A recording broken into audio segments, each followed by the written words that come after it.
The January 5th legislative session of the Anne Arundel County Council is called to order. Happy New Year, everyone. Please ensure all phones and electronic devices are set to silent. We will now have the invocation and pledge of allegiance led by Ms. Rodvian.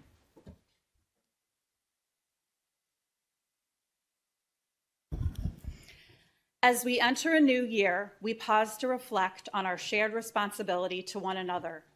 May this year be a year guided by peace, not just the absence of conflict, but the presence of understanding, patience, and respect across our differences. We ask for wisdom, the clarity to listen carefully, the courage to act ethically, and the humility to place the common good above all else. May decisions be shaped by fairness, compassion, and a commitment to truth. Let us also recommit ourselves to caring for our most vulnerable residents, those struggling with poverty, illness, housing insecurity, or isolation. May our policies, resources, and daily actions reflect the belief that every person has dignity and worth. As we move forward together, may this year be marked by cooperation, empathy, and hope, and may our collective efforts help build a stronger, more just community for all. Please join me in the pledge. I pledge allegiance to the flag of the United States of America and to the republic for which it stands, one nation, under God, indivisible, with liberty and justice for all. Madam Secretary, please read the ethics statement. The Ethics Commission has asked that I advise you that under certain circumstances, members of the public may qualify as lobbyists when they testify before the County Council. If so, the law requires that certain information be filed with the Ethics Commission. The chair of the Ethics Commission has asked that those who wish to testify in any form review the general information on lobbying sheet located on the Ethics website under Forms and Publications. If there are any questions about lobbying requirements, please contact the Ethics Commission at 410-222-4412. Before we open our discussions and public hearings, I would like to remind everyone in attendance, whether testifying or as a member of the audience, that we must maintain decorum at all times within these chambers. Please understand that individual conversation in the audience are very disruptive to the proceedings, and I would kindly ask you to step out of the chambers if a side discussion is necessary. We will now open our invitation to the audience. This is an opportunity to speak briefly on any subject not included in the printed agenda. Madam Secretary, did we receive any testimony through the online testimony tool? Yes, Madam Chair. We received 2 pieces which were shared with the Council, added to the record, and posted to the website. Okay. We will now call on individuals who signed up ahead of the meeting. When I call your name, please come up to the table and have a seat. When it is your turn, state your name and address for the record. Remarks will be limited to 2 minutes. Please listen for the buzzer and respect the 2-minute time limit as others are signed up to speak. If you have more than 2 minutes to share, I'm going to ask you to submit your additional thoughts using our online testimony tool. Marcia Altoff, Greg Altoff, Mikey Altoff, and Kyle Nimhard all signed up ahead of time. You come forward. And if there's anyone else who wishes to speak on an item not on the agenda, you may come up at this time as well. Mr. Nimhard, you could go ahead. Marilyn, thank you. Good evening, Madam Chair, members of the County Council. Happy New Year. Hope you all had some time off to spend with friends and family. I just would like to reiterate my neighbor's position regarding the Nixon property development. We are not opposed to development of the Nixon property. We've always stated that we expected that development would occur there. Our issue is that the 171 townhomes in an area surrounded by access roads is an overreach and overly aggressive for that area. We've had other development proposals in our neighborhoods made since Milton Horde made their proposal known to us on the Monday before Thanksgiving in 2024, and they didn't receive nearly the type of backlash that this existing proposal has received. So you're not dealing with an unreasonable constituency here. A bill that makes edits to one line in Bill 1924 would solve this issue without compromising efforts to increase affordable housing supply in Anne Arundel County. Exceptions for density bonuses for properties without vehicular access to collector or higher roads would be fine so long as alternate forms of frequent, reliable transportation are accessible. With the remaining time I have left, I just want to bring your attention to this prop that I have here. This is actually a graduate thesis that I wrote and was published in 2009 and deals with affordable housing. That was my motivation for writing this thesis. And it highlights the importance of workforce housing near high-quality transit in order to maximize affordability for households with smaller margins. I just bring this to your attention because I wanted to highlight that I'm not a resident opposed to new development. I'm a supporter of affordable workforce housing who has put in the time and work on the subject with an understanding of a connection between land use and transportation. So I just wanted to point out that this Milton Horn proposal is an overreach, and I just want to reiterate how I believe that this is an exploitation of the legislation that was passed in 2024. Thank you. Thank you, Mr. Nebhard. Yes, ma'am. Hi, my name is Stephanie Kimbrell. I'm an attorney, and I'm here on behalf of Miss Linda Sheffy-Royster and Stephen Sheffy. Miss Linda Sheffy-Royster is present. I wanted to speak about their horses. They own 6 horses that they house on a farm in southern Anne Arundel County, and unfortunately, they use their horses, not unfortunately, they use their horses to help people with disabilities. The unfortunate part is since November 18th, they've been prevented from even seeing their horses because Anne Arundel County Animal Services executed a search warrant on the farm that day and removed all of the horses, even though the seizing officer stated in her search warrant application that 5 of the 6 horses seemed to be at a healthy weight. One of them she thought was underweight, but she also thought that horse was 12 years old, when in fact that horse was 24 years old. Despite acknowledging that the horses appeared healthy, they seized all 6 horses and would not even tell Stephen and Linda what the problem was or what the charges might be. The supervisor stated that day he would figure out what they were going to charge later. It's now been over a month later, and we still don't know the specific allegations against our clients. The county has informed Linda and Stephen that they will have to pay $65 per day per horse to the county to house the animals that they impounded, which amounts to $11,700 per month, pending resolution of any and all criminal charges. Animal Services claimed that if they didn't pay the first month's cost by January 3rd, the county would deem the horses unwanted and unredeemed, and the horses would become property of the county. And once that happens, the county could dispose of them even by euthanizing them. This is an outrageous violation of their rights. We got involved in this case in the middle of December and had to go so far as to actually file a lawsuit in circuit court for an injunction in order to get Animal Services to back off their ridiculous demand of thousands of dollars without even having a hearing.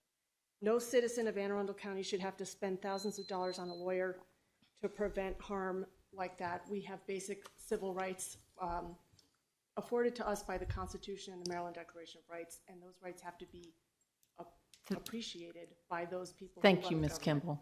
Thank you. Thank you, Ms. Kimball. Yes. Good evening, Mr. Madam Minahan. Chair, Council. Happy New Year. Good to see you.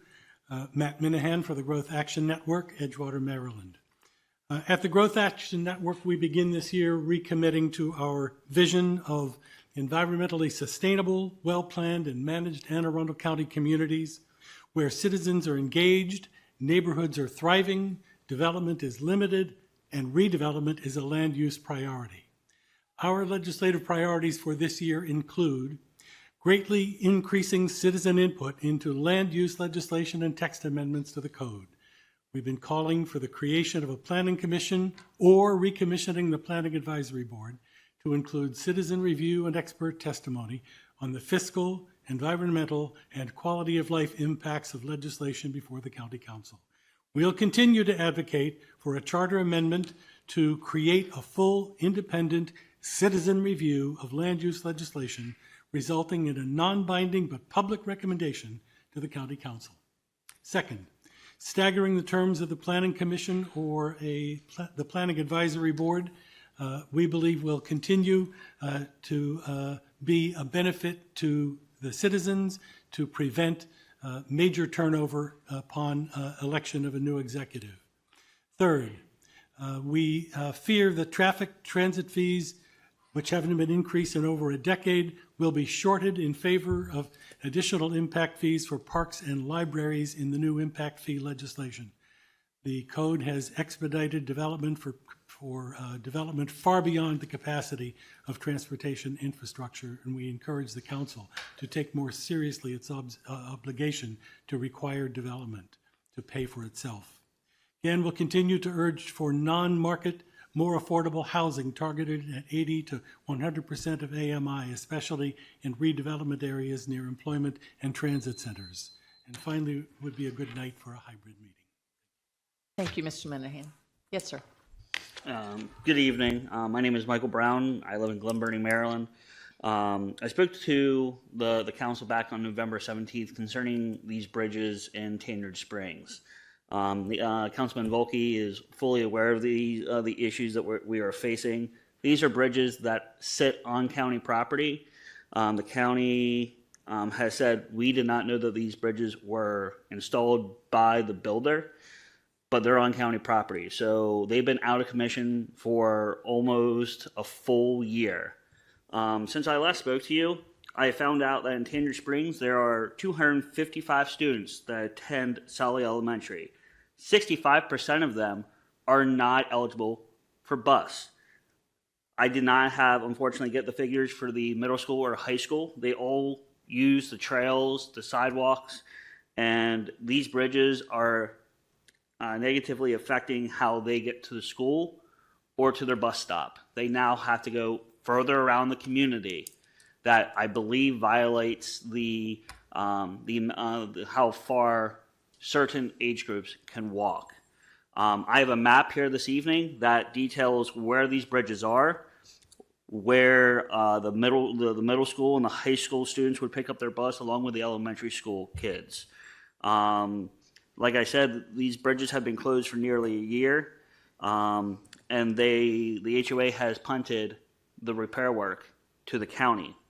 I am pleased that after the November 17th meeting, I reached out to the county executive's office, and just today I received a response back hoping to set up a walk of the community in this area. I encourage the council to also attend so you guys can see firsthand instead of just Councilman Volke. I am one of many voices, so thank you. Thank you, sir. All right. The invitation to audience is now closed. Madam Secretary, did we receive any testimony through the online testimony tool? We did this already. We received 2 pieces. Oh, did I? It's kind of, I'm sorry, that we already have. Oh, you did double-sided for me. I skipped a page. Your aide, I believe. My aide, double-sided. not Kaylee. My aide did double-sided, which was great for him, but I was not used to that. All right. Is there any item any council member would like to place on the agenda? Seeing none, may I have a motion that the partial reading of any bill, resolution, amendment to a bill or resolution, or minutes constitutes the reading of the whole? Second. All in favor? Aye. Opposed? Motion carries. Madam Secretary, please read the minutes of the legislative session of December 15th, 2025. The County Council meeting was called to order by Chair Hummer at 7:05 p.m. It was opened with a moment of silence led by Ms. Radvian for the okay, this word is difficult for me. Tragedies in the country, and then the invocation given by Ms. Fiedler was followed by the Pledge of Allegiance. The meeting was held in the County Council chambers in Annapolis, Maryland. Okay. May I have a motion to approve the minutes of the legislative session of December 15th, 2025? So moved. All in favor? Aye. Opposed? Motion carries. The minutes of the legislative session of December 15th, 2025 stand approved as read. Madam Secretary, please read the title of the bills to be introduced this evening. Bill number 126, an ordinance concerning General Development Plan, Region 6 Plan. Bill number 226, an ordinance concerning Comprehensive Zoning, Region 6. Bill number 326, an ordinance concerning General Development Plan, Region 8 Plan. Bill number 426, an ordinance concerning Comprehensive Zoning, Region 8. Bill number 526, an ordinance concerning zoning, moderately priced dwelling units, density bonus, moratorium. Bill number 626, an ordinance concerning zoning, industrial districts, indoor rifle, pistol, skeet, and archery ranges. All right. The applications and web pages for the bills pertaining to Regions 6 and 8 are now live on our website. Madam Secretary, please read the titles of the resolutions to be introduced this evening. We do not have any resolutions to be introduced this evening. Okay. Madam Secretary, please read the title of Bill number 9125 as amended. Bill number 9125, an ordinance concerning finance, taxation, and budget, real property taxes, clean energy loan program. Ms. Rodvian, this is your bill. Thank you. So hopefully at this point, we've got all the details straightened out here. And so I'll just, briefly go over it. My colleagues have heard about this a few times at this point, but it's basically a way to help facilitate financing for both residential properties, so individuals, as well as commercial properties that are interested in making energy efficient investments to improve their properties. Basically, the county takes a role of collecting, it's a separate bank, a separate financial institution creates the loan terms. Everything else happens the same way it would with any other private loan, whatever that bank decides. Is there a credit check? Is there an income verification? Whatever whatever terms they decide. And then the county collects the debt as it is due through the county property tax assessment process. So that's basically what this bill is about. And I ask for my colleagues' support. Okay. Mr. Hunt? Thank you, Madam Chair. Ethan Hunt for the administration. I have Kelly Kenny, our supervising county attorney, Brian Shank, our financial services manager from the Office of Finance, and Christina Alexander, our director of operations for the Resilience Authority of Anne Arundel County and Annapolis. We support this legislation. We're happy to answer any questions. Okay. Is there any discussion? Any questions? All right. We will now open the public hearing on Bill number 9125. Madam Secretary, did we receive any testimony through the online testimony tool? Yes, Madam Chair, we received one piece which was shared with the council, added to the record, and posted to the website. Okay. No one signed up ahead of time. Is there anyone here who wishes to speak on Bill number 9125?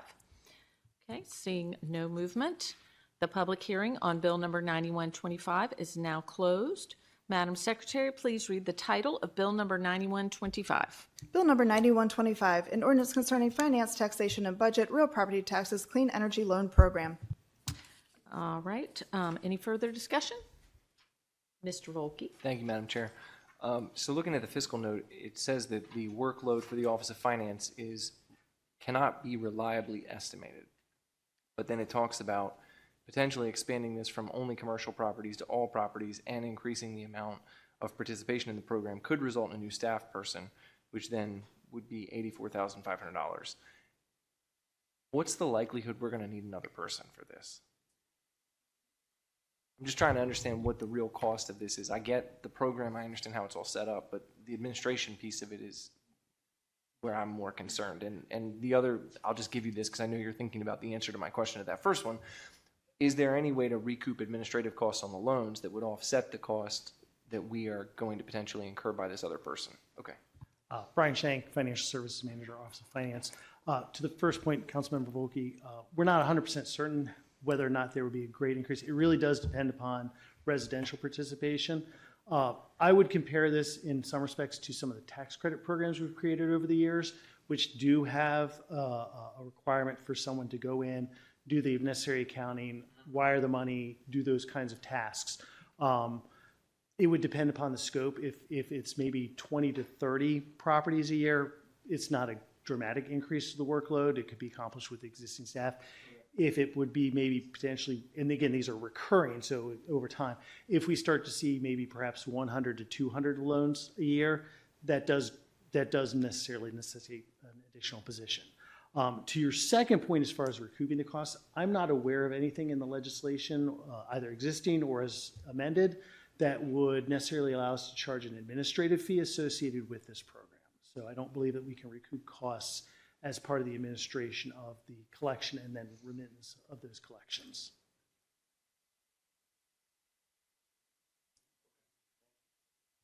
All right. Ms. Fiedler. Thank you, Madam Chair. I'm going to try to dig a little deeper. The tax credit programs that we have initiated, especially in the last few years, have they caused a necessity for an additional staff member? That is a correct answer. Yes, we have. Public safety officer was one of the first ones that we created in this large scope. That was when we actually added the first tax credit coordinator position to our office about 8 years ago at this point in time. A few years after that, I forget which particular tax credit program we had, but we saw an increase in the general population. We had to add a second tax credit coordinator position. Those are both accountant one positions in our office. We had the same thing happen when we added apologies, drawing a blank on the term. The Airbnb for hotels, we had to add an accountant position one for that as well. So this is a potential of the same magnitude if there's that much participation in the program for residential. That is helpful. I think what I'm trying to hone in on is just because we passed more than just those 3 tax credit bills. Just because a bill passes doesn't necessarily mean it's really a crapshoot. It really could be, and I would point out that it isn't just simply a function of billing. The billing portion of the process is very straightforward.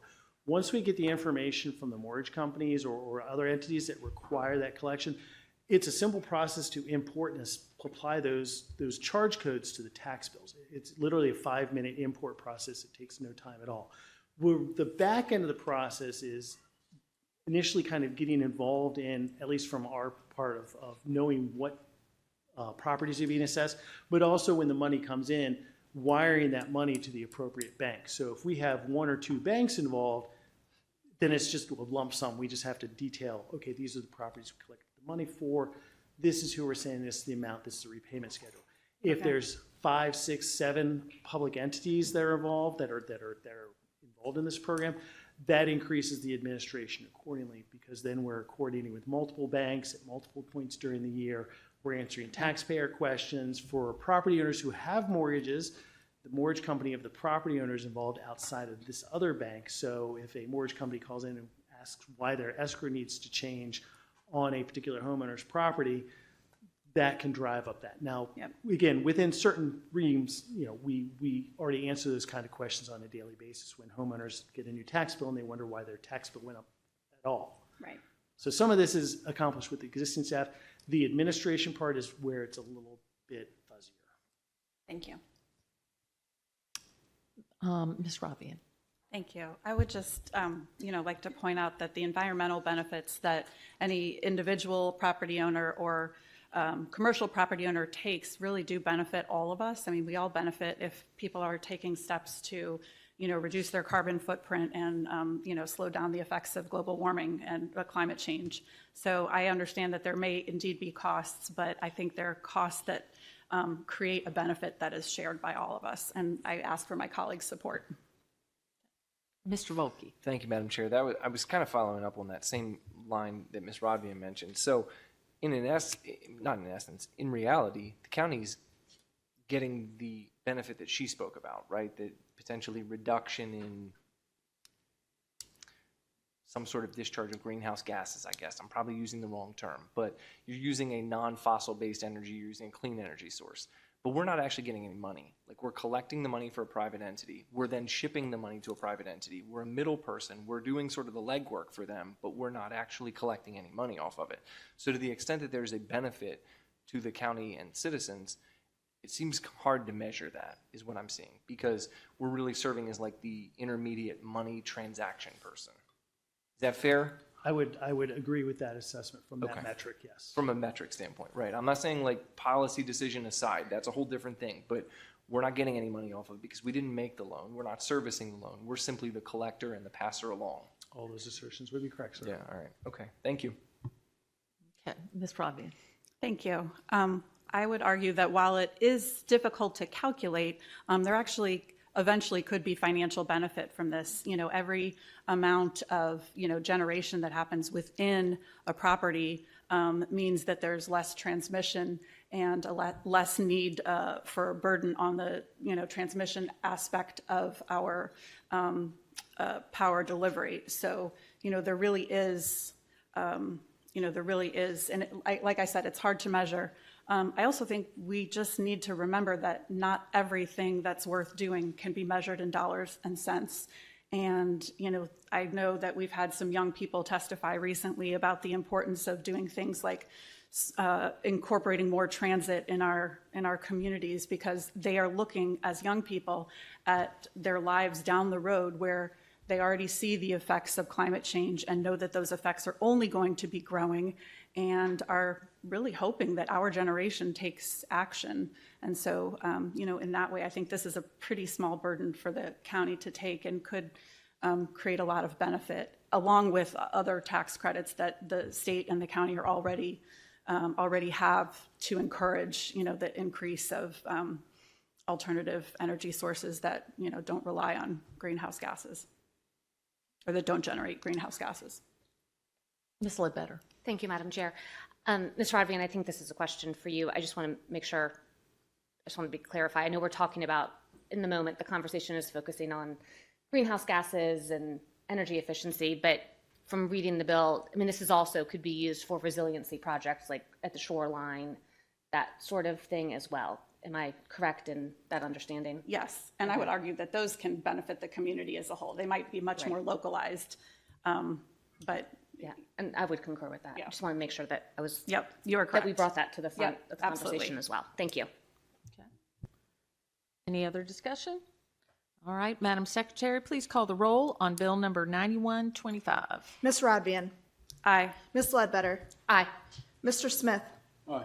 Ms. Pickard. Aye. Mr. Volkey. Nay. Ms. Fiedler. Aye.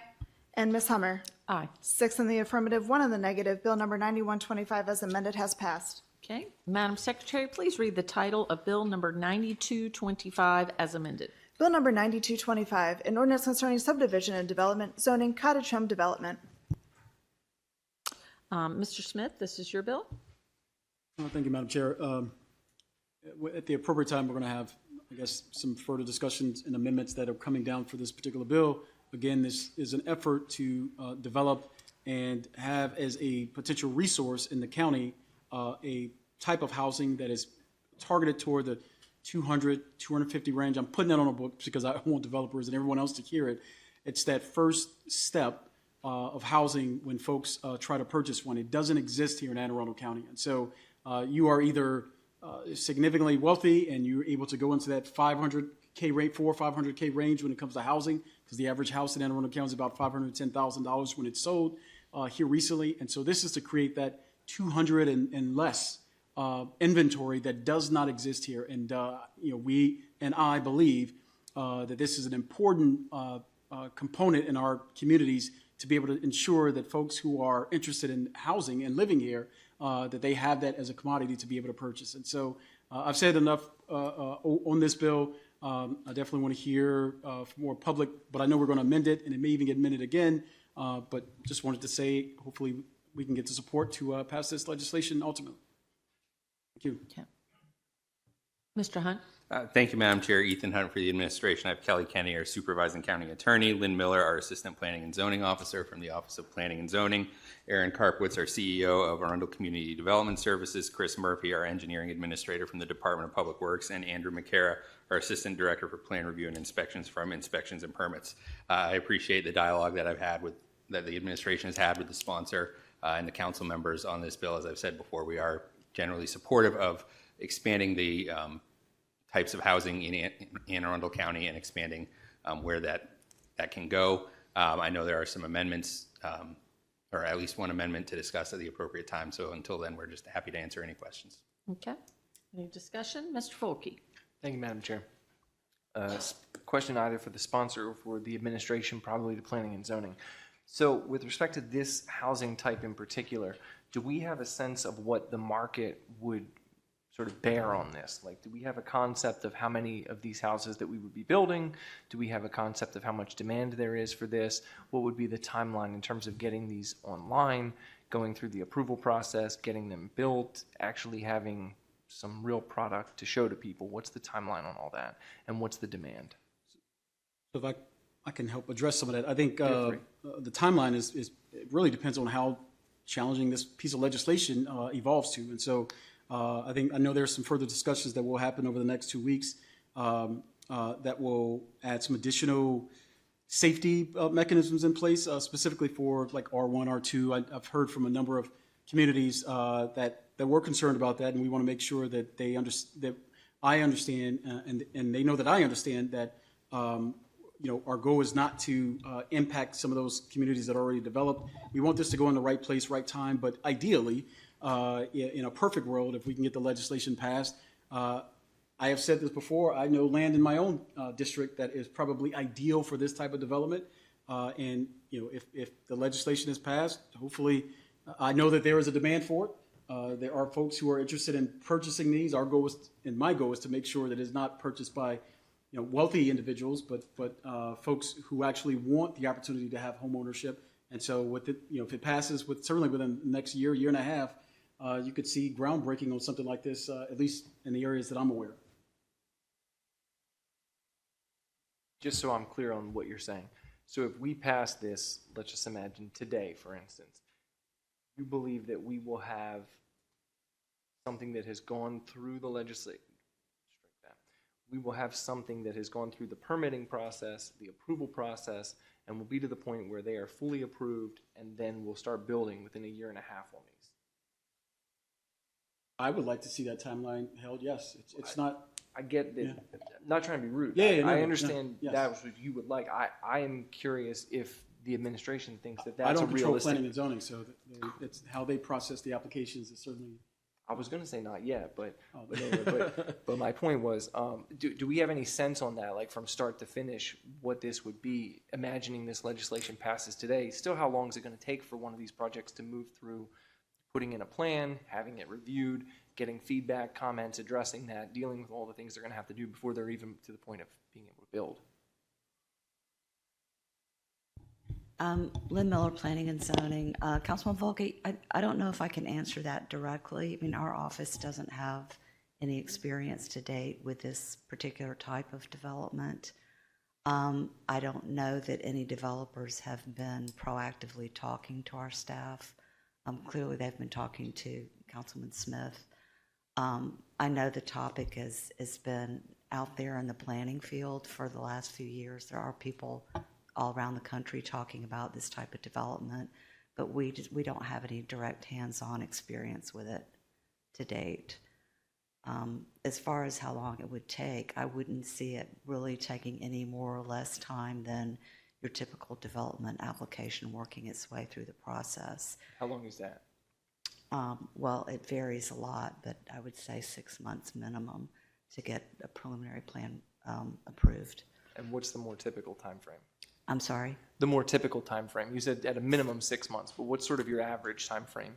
I don't even know if I can quote an average, but generally from an initial development application submittal all the way through a final plan and record plat is a year anyway. That's more along the time frame of what I was thinking. So with that, you're saying that you are not aware that individuals who are in the development field have been reaching out to planning and zoning to say this is a product type that we really think we need in Anne Arundel County. Did I understand you correctly when you said that? Not to my knowledge. No. Okay. You obviously can't speak to whatever has happened with Mr. Smith, but for Right. you personally. And with respect to around the country, where you were talking about other jurisdiction, or strike that, you said other places are talking about doing this. Are you aware of other jurisdictions in the country that have actually implemented this, and what, if any, success they're seeing with these types of programs? I believe there are some jurisdictions that have adopted changes into their zoning and development codes to allow this type of development. I can't speak to how successful they have or haven't been. Okay. And when I look at success, I guess what I'm talking about is, are there people in the development field who are then rushing in to say, great, now that this legislation has been passed and we have the opportunity to do this, we really want to do this in this county. We want to put these types of houses in. And is that happening? That's what I'm trying to understand is this one of those things where we're thinking this is going to do something, but we don't have any idea? Or is this something where we actually think that if we do it, we can look at other jurisdictions and see how it's worked and say, that's going to be something that works for us too? So are we guessing, or are we looking at something that we know? Bless you. We can certainly look at other jurisdictions where this might have occurred and try to find out how successful it's been. The nearest one I'm familiar with is in Baltimore City. Baltimore City's building cottage homes? I'm sorry? Baltimore City is building cottage homes? They built tiny Yeah, They built okay. 8 of them. Is it very successful? Well, they use it for. I'm not their aware use of is it, different. so I'd love to know more about it. My understanding is it was constructed and people are living in the homes. So I guess that's successful. There you go. There you go. All right, thank you. All right, we will now open the public hearing on Bill number 9225 as amended. Madam Secretary, did we receive any testimony through the online testimony tool? Yes, Madam Chair, we received one piece which was shared with the council, added to the record, and posted to the website. Okay. We will now call on individuals who signed up ahead of the meeting. When I call your name, please come up to the table and have a seat. When it's your turn, state your name and address for the record. Remarks will be limited to 2 minutes. Please listen for the buzzer and respect the 2-minute time limit as others are signed up to speak. If you have more than 2 minutes to share, I'm going to ask you to submit your additional thoughts as early as tomorrow using our online testimony tool. We have 2 people signed up ahead of time, Rebecca Katraba and Abby Root. And if there's anyone else here who wishes to speak on Bill 9225, you may come up at this time as well.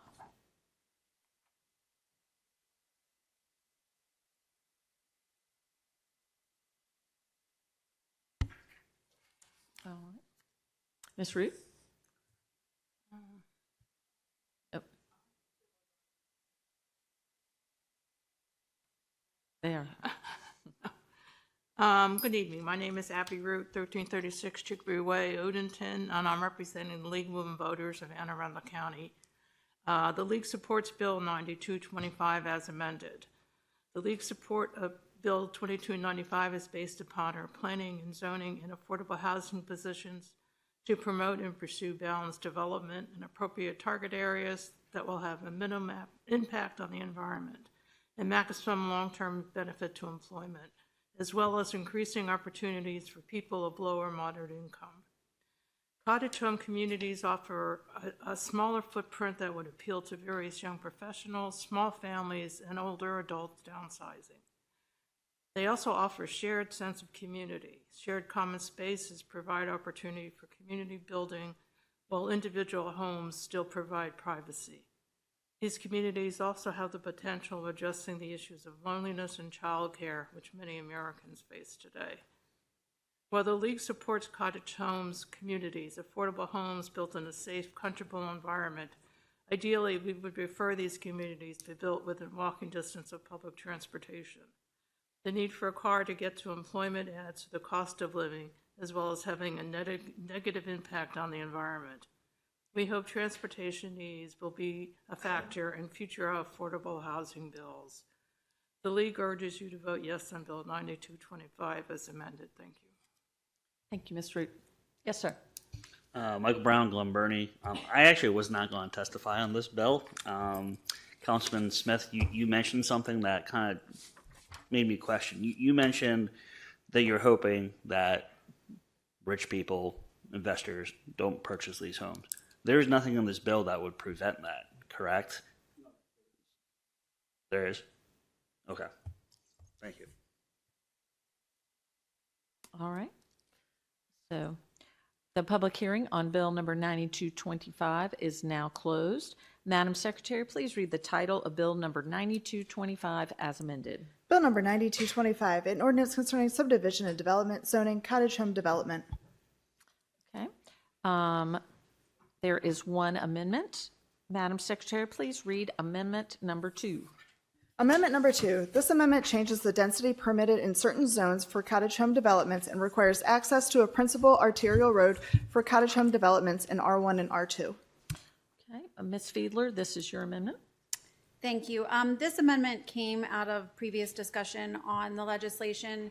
Just looking at my district in particular, having R1 and R2 larger size undeveloped properties that are down very narrow, twisty rural roads. So the amendment says that the development of cottage homes has to be on a principal arterial or higher classification road as a minimum of 5 acres and lowers the number of units that can be developed in an R1 and R2. And with that, motion to adopt. Second. Okay. Mr. Hunt? Thank you, Madam Chair. We're comfortable with this amendment. I appreciate the sponsor sharing it with us for feedback. All right. Is there any discussion? Mr. Smith? And I did work with the sponsor over the holiday to come up with language that still allowed us to move forward, and this certainly met that, so I'm supportive of the amendment, and hopefully we get this passed. Thank you. Ms. Pickard? I'm going to support this amendment. I agree with most aspects of it. I just think the parcel size is a little too big. I think this kind of development is ideal for that higher road category for sure, but really is, when you look at the missing middle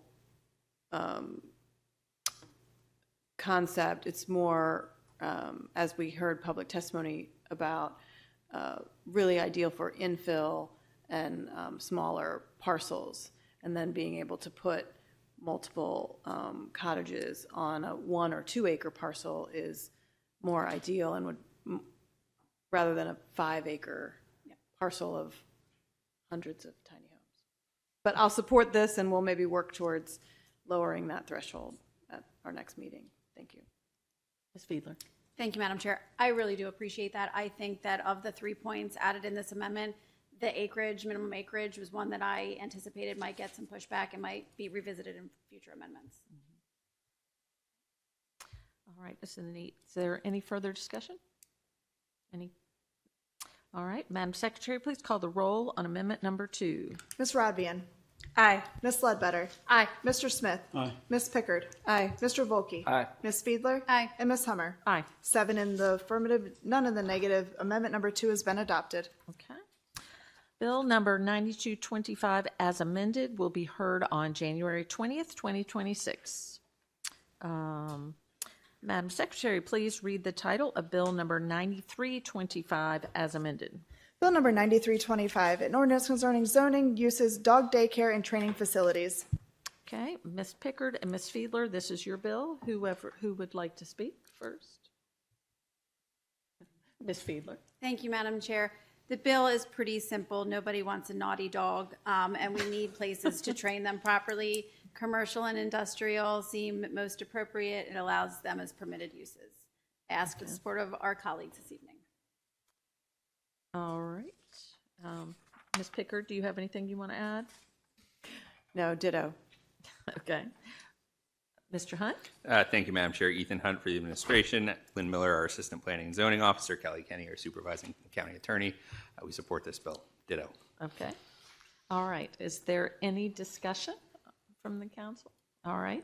We will now open the public hearing on Bill number 9325 as amended. Madam Secretary, did we receive any testimony through the online testimony tool? Yes, Madam Chair, we received 2 pieces which were shared with the council, added to the record, and posted to the website. Okay. No one signed up ahead of time. Is there anyone here who wishes to speak on Bill number 9325? If so, please come up to the table and have a seat. When it is your turn, state your name and address for the record. Remarks will be limited to 2 minutes. Please listen for the buzzer and respect the 2-minute time limit. If you have more than 2 minutes to share, I'm going to ask you to submit your additional thoughts as early as tomorrow using our online testimony tool. And yes, ma'am, you may go ahead. Hi, my name is Samantha Miyamoto. I own Leash Free Living, a local dog training company. We've been serving Anne Arundel County for 14 years. I started training dogs in 2008 after my first dog was attacked and killed by a larger dog. And I wanted to learn how to keep dogs alive. So I apprenticed under a trainer for 4 years, and during that time, my eyes were open to how much training can really help dogs and their owners and the community. Dogs really need guidance on how to talk, have conversations with their people. People need to help their dogs navigate a life filled with human rules, and to learn how to fulfill their dogs without also forcing well. This is our goal at Leash Free Living, and the goal of most dog trainers. We like to think training is a conversation with the dog, and conversations are best had one-on-one or in small groups. Training minimizes the chaos and noise that comes with many dog uses and makes for more responsible ownership throughout the community. So I'm excited to support the bill so that we can continue our efforts to create more educated dog culture in Anne Arundel County and see more balanced and mannerly dogs in our neighborhoods. Thank you. Mr. Hager. Thank you, Madam Chair. Phil Hager, Hager Land Use. I'd like to thank Allison Pickard, Amanda Fiedler, and Pete Smith for co-sponsoring this legislation. I appreciate your support. I also appreciate the expressions of support that we've received from other council members. And I want to thank Lynn Miller of OPZ for helping to get this legislation right. Thank you for recognizing that urban and suburban Maryland lifestyles are changing and that we need to make legislative and regulatory changes in order to adapt. As more people are living in smaller spaces and in more compact developments, it's increased opportunities for inappropriate engagements between pets, humans, and other pets, increasing the importance of effective dog training. Clearly, we need more dog training services, and that translates into a greater need for more facilities that provide that training. These sites need to be geographically dispersed, and they need to be in the kinds of locations where we live, work, and play. By making this use a principal permitted use in all of the commercial zones, as well as the 2 lower intensity industrial zones, we are accomplishing this objective. This bill also recognizes that dog training is a low impact activity and is vastly different from kennels and veterinary clinics. Thank you for your support. Thank you. The public hearing on Bill number 9325 is now closed. Madam Secretary, please read the title of Bill 9325 as amended.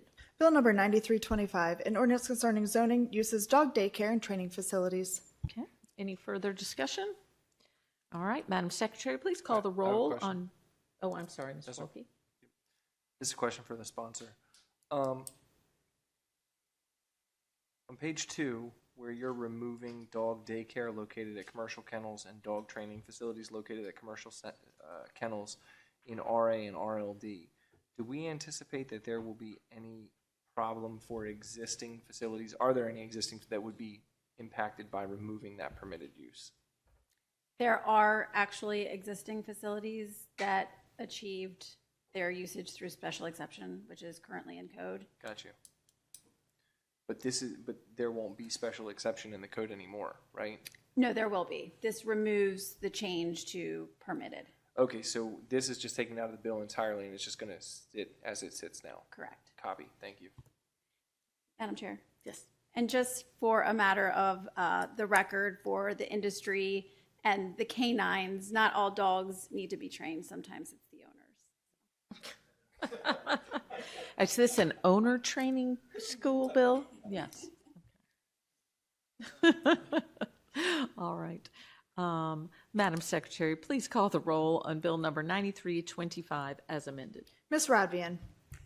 As a dog owner who definitely needed training herself and her dog needed training, aye. Ms. Ledbetter. Aye. Mr. Smith. Aye. Ms. Pickard. Aye. Mr. Volkey. Aye. Ms. Fiedler. Aye. And Ms. Hummer. Aye. 7 in the affirmative, none in the negative. Bill number 9325 as amended has passed. Okay. Madam Secretary, please read the title of Bill number 9425. Bill number 9425, an ordinance concerning public works, utilities, right of entry, infrastructure maintenance fee. Mr. Hunt.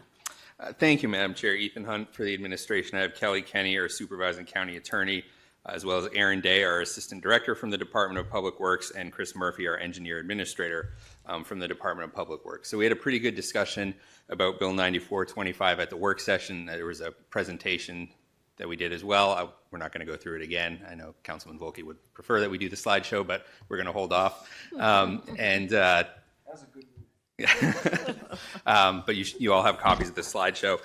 So just to refresh everyone's memory, so this bill was introduced at our request in order to enable the Department of Public Works to comply with federally mandated lead pipe replacement on private properties. These federal requirements come from the Environmental Protection Agency's revised lead and copper rule, which was an amendment to the Safe Drinking Water Act. It requires all public water systems to develop and implement a plan to remove all lead service lines. A significant number of lines in the county which connect to county-owned water mains to homes plumbing are located on private property. It's the connection between the water main line and residents.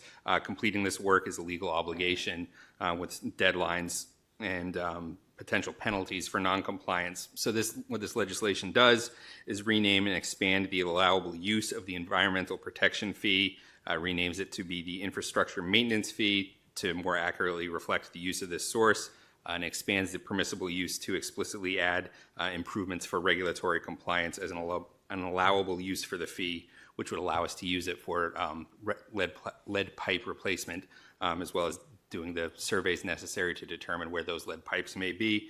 As a reminder, the county did outlaw lead pipes in 1937, but there are some houses scattered around the county that predate that law, and so we need to check those to see if the lead pipes are connected to the public water supply.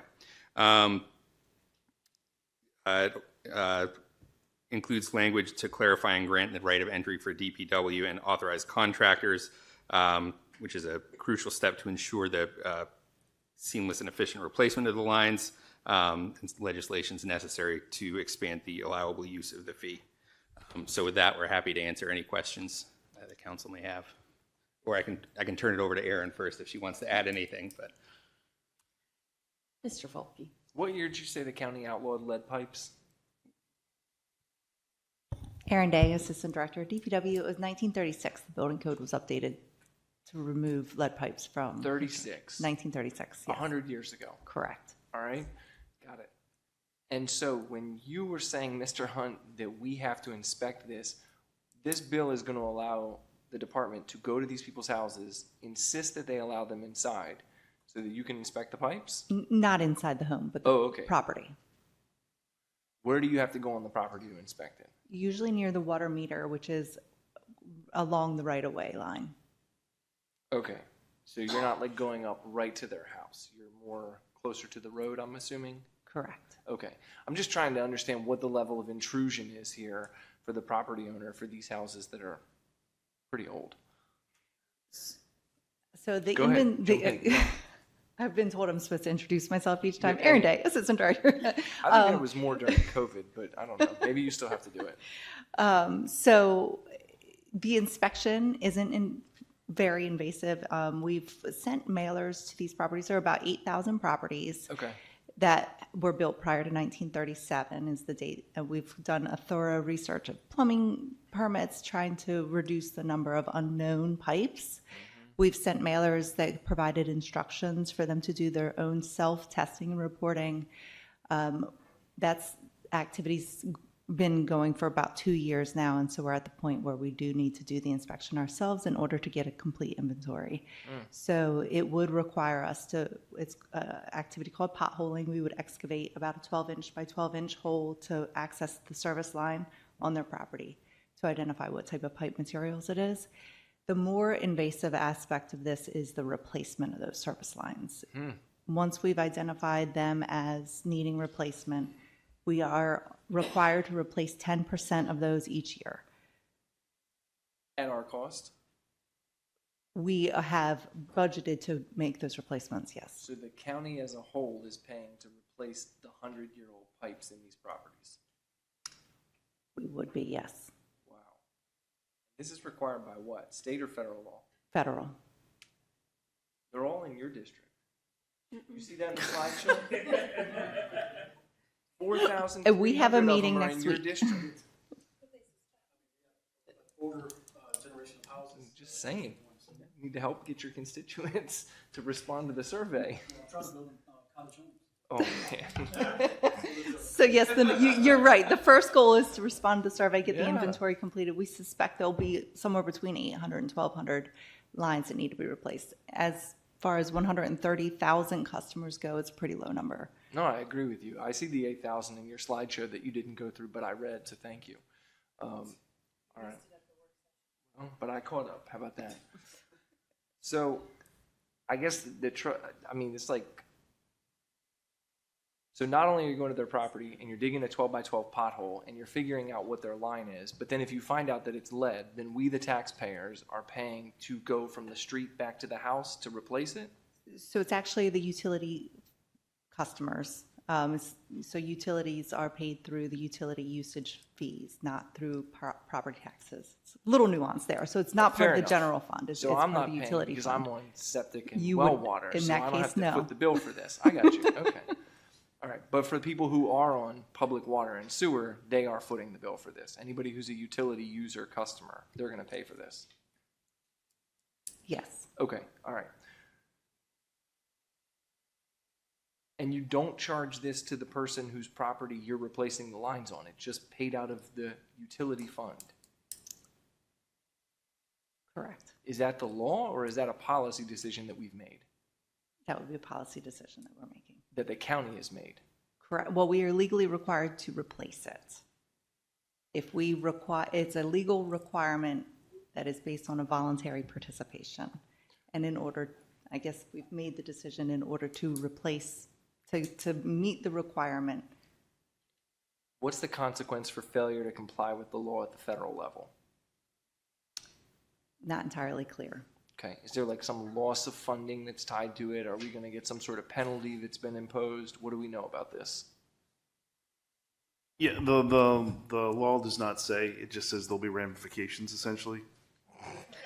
You know, I'm not sure what that is, but you know, they can do things like consent decrees and make us do that. They can do, you know, there's different things they can do, but it's not. There's no clear penalties in the federal law. Is the current administration enforcing this that you're aware of? They've not changed what was in place prior to that. Okay, fair enough. But are you aware of consent decrees being used against any other jurisdictions to compel compliance? We haven't met those deadlines yet, so Got the it. inventory isn't due until November 2027. And then the replacement begins 2028 is when we would be legally required to replace 10%. Okay. All right. And then one last question about the fee on the last page. So it looks like it's 30% starting in 2020, 32.5 in 21, and then it was, what was it? What are we changing there? Maybe just explain that to me. Are we taking it to 35%? Was it not previously 35? It's currently 35%. We're cutting out It the is. language from prior years where it was lower, and it's just superfluous Just a language. flat 35, but it's already 35. It's already 35. It's basically deleting superfluous language in the code. Understood. That makes sense to me. Yep. Okay. Thank you. You're welcome.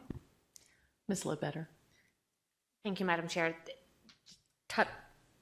The discussion made me curious. The risk of leaving these, however many there might be, the lead pipes that are coming from homes that are connected to the public water supply, I'm making an assumption that there's a risk involved in that, which is why there's an interest in replacing these. Erin Day, Assistant Director from DPW. Yes. The public, this risk would be to the private property owner Okay. more so than the public system. Yes. And it's the lead pipe is the risk, right? The lead that's in the pipe. Yes, correct. Thank you. Ms. Fiedler. Thank you, Madam Chair. I'm sorry, I missed the date of the federal act that instituted the requirement.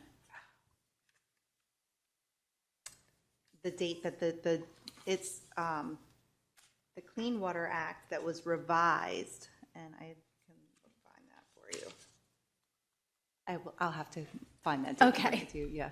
I appreciate that, thank you. Mr. Volk. All right. Well, you said something that triggered another question for me. So in response to the concern about the risk factor, if I'm understanding this, the risk is to the end user, it's not to the entire system? Correct.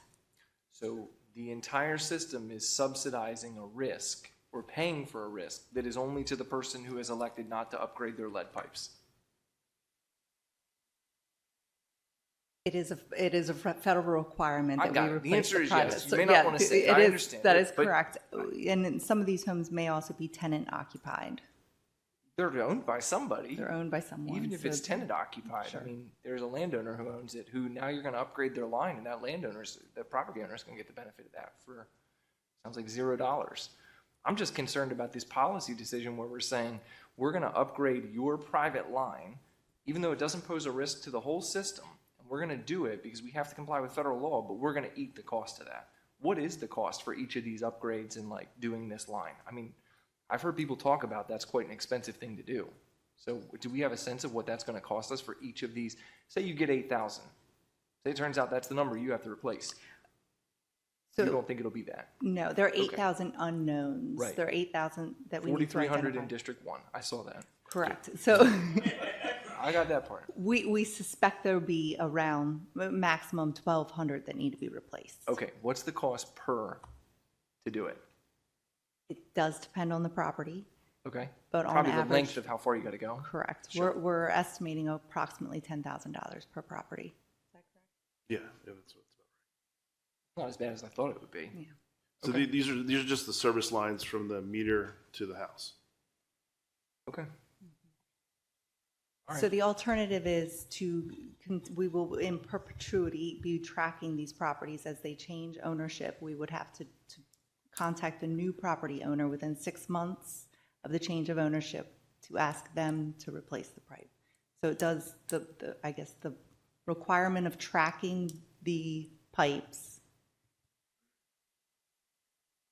That doesn't make sense to me. We have to make 4 attempts to replace the pipe for the property owner to replace the pipe when they're, if we weren't to pay for it ourselves, they would have 4 attempts to replace the pipes. If they decline after 4 attempts and then sell the property, we have to contact the new property owner within 6 months and ask them to replace the pipe. How many attempts do you have to make the new person? 4. Oh my goodness. So just say no. So just keep, if the property owner just says no, and then everybody else will pay for it.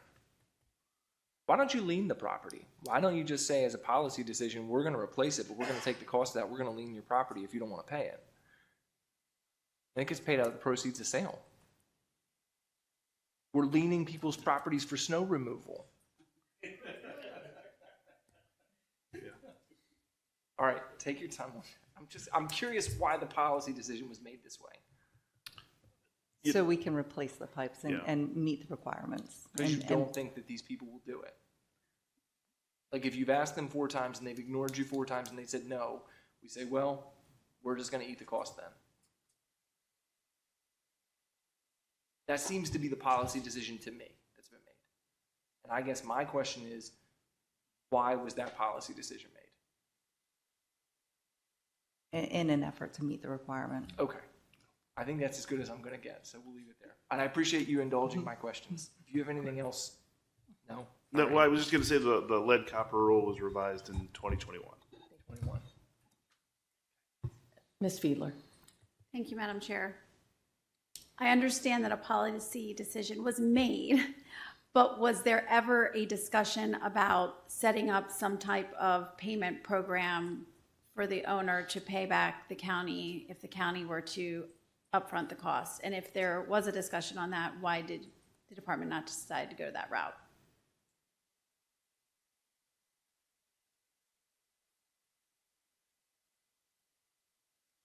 I'll be honest with you. I think we went from thinking we might have 60,000 of these connections to realize we only have 8,000 because they were put in 1936, and then realizing we might only have about 800 of these.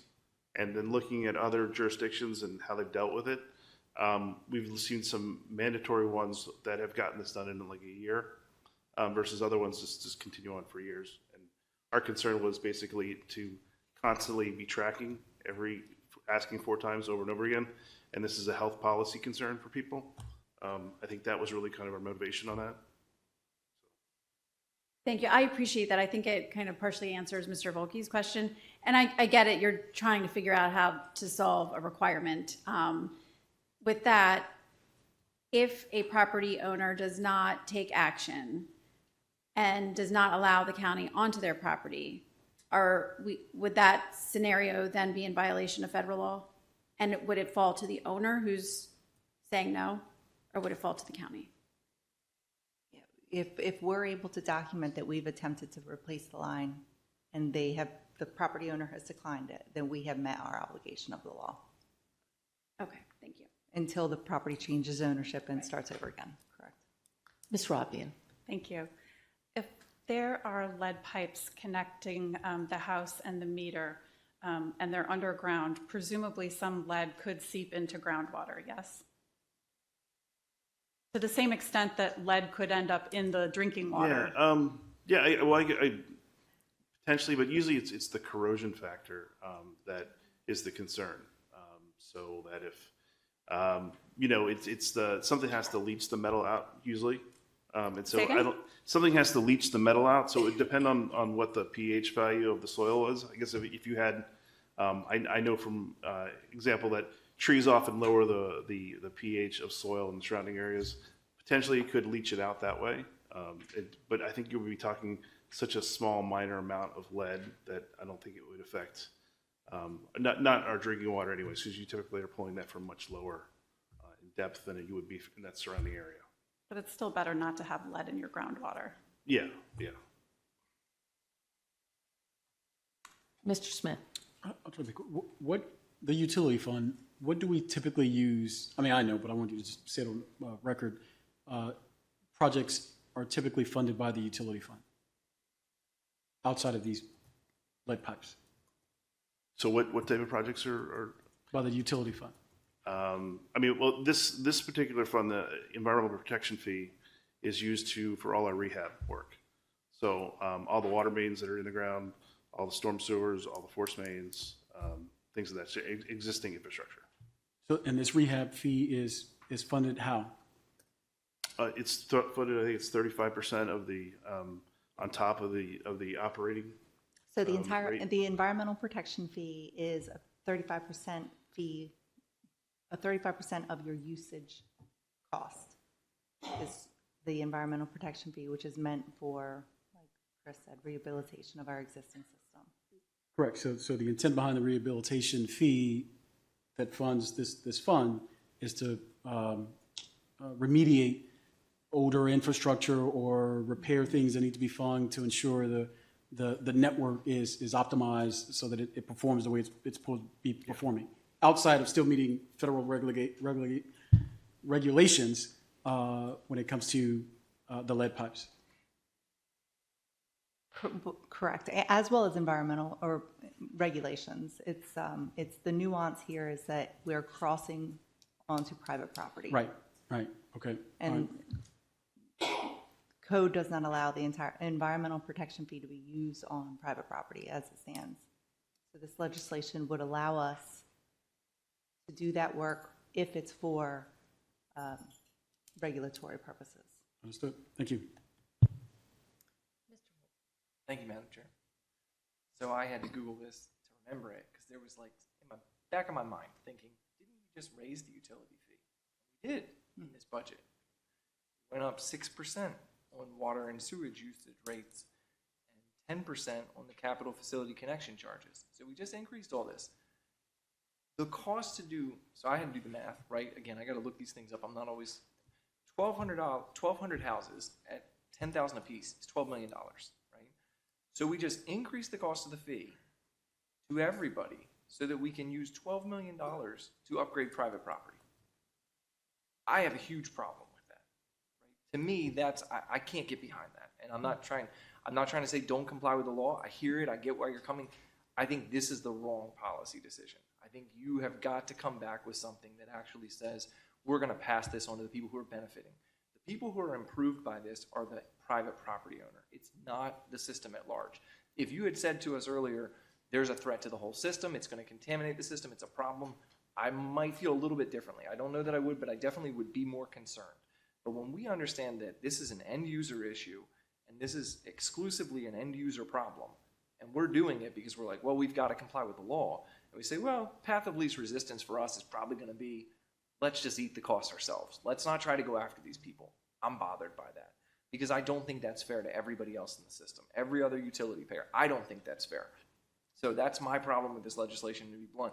I can't support it for that reason. I don't know where everybody else is, but that's my problem with it. And I appreciate you all answering the questions to get there, but I would want to see this actually be something where you go after the person who is being benefited, because you're putting a significant benefit into private property and you're using public money to do it. And that's generally something that we don't like doing. I think we all remember Flint, Michigan, and we all remember the impacts this has, especially on young children. It's very well documented what lead has. These are older homes. These people who live there had no say in what kind of pipes were used in their houses when they were built there. And I think while it does benefit just that end user, it benefits our whole county when we take care of our residents. And so I think this is important to do for the children and families who live in these homes and may continue to live in these homes. Just like we did a few years ago, the state passed that we would have to test all of the outlets in our school system to make sure to have that. And I said at that time, I was all for that, but we also should be testing at our daycare centers and our houses of worship and other places where children are, and this is a way that we can impact this. So I'm all for this.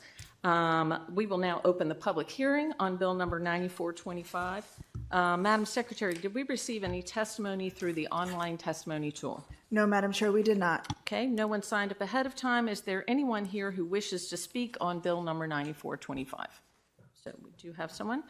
Please come up to the table and have a seat. When it is your turn, state your name and address for the record. Remarks will be limited to 2 minutes. Please listen for the buzzer and respect the 2-minute time limit. If you have more than 2 minutes to share, I'm going to ask you to submit your additional thoughts as early as tomorrow using our online testimony tool. Yes, sir. Michael Brown, Glen Burnie, Maryland. As a private resident, I like Councilman Volke said, I personally could not get behind this how it's written. I think if you guys are going to replace this, then a lien has to be put on the property or some kind of payment schedule back from the landowner. If that line breaks in my house right now, I had to go replace that. So I think it's fair. It's a lot of money. But I also want to just double check the dates. The inventory is due November 2027, and the first 10% NIA is starting November of 2028. Did I get those dates correct? That's it. That's all. Thank you. Thank you. Thank you. Great, Mr. thanks. Minahan. Matt Minahan on behalf of myself here. Public health is a public good, and there at some level, the community benefits from having healthy individuals in it, and lead poisoning is so dangerous and so with terrible effects on young children. Pay for it. This is a community investment, and we should pay for it. Even if an individual property owner benefits, it's a public good. Public health is worth the investment. Thank you. Thank you, Mr. Minahan. The public hearing on bill number 9425 is now closed. Madam Secretary, please read the title of bill number 9425. Bill number 9425, an ordinance concerning public works, utilities, right of entry, infrastructure maintenance fee. Okay, is there any further discussion? Ms. Fiedler. Thank you, Madam Chair. Certainly, lead intoxication is not good for anyone. I think where I am right now is, one, I understand that you all are trying to be compliant with federal law, but I do see a scenario in which the county is not on the hook for this. If you've tried to contact the owner and the owner has either not responded or rejected 4 times, you've done what you're required under federal law.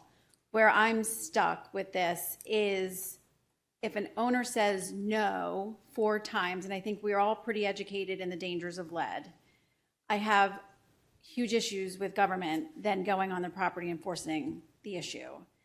I think if money were a factor, which certainly is potential for any individual homeowner, that's where I would have liked to have seen further discussion to open up opportunities for a payment plan through the county for that property owner, similar to what we do when we have a petition to connect to utilities.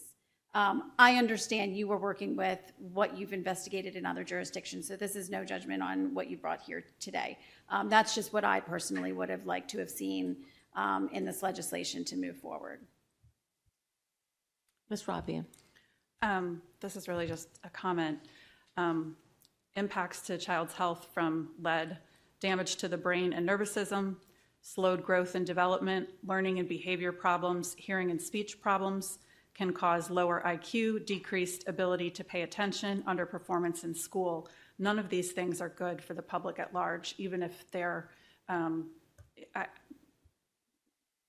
again, I think this just reiterating the point of public health.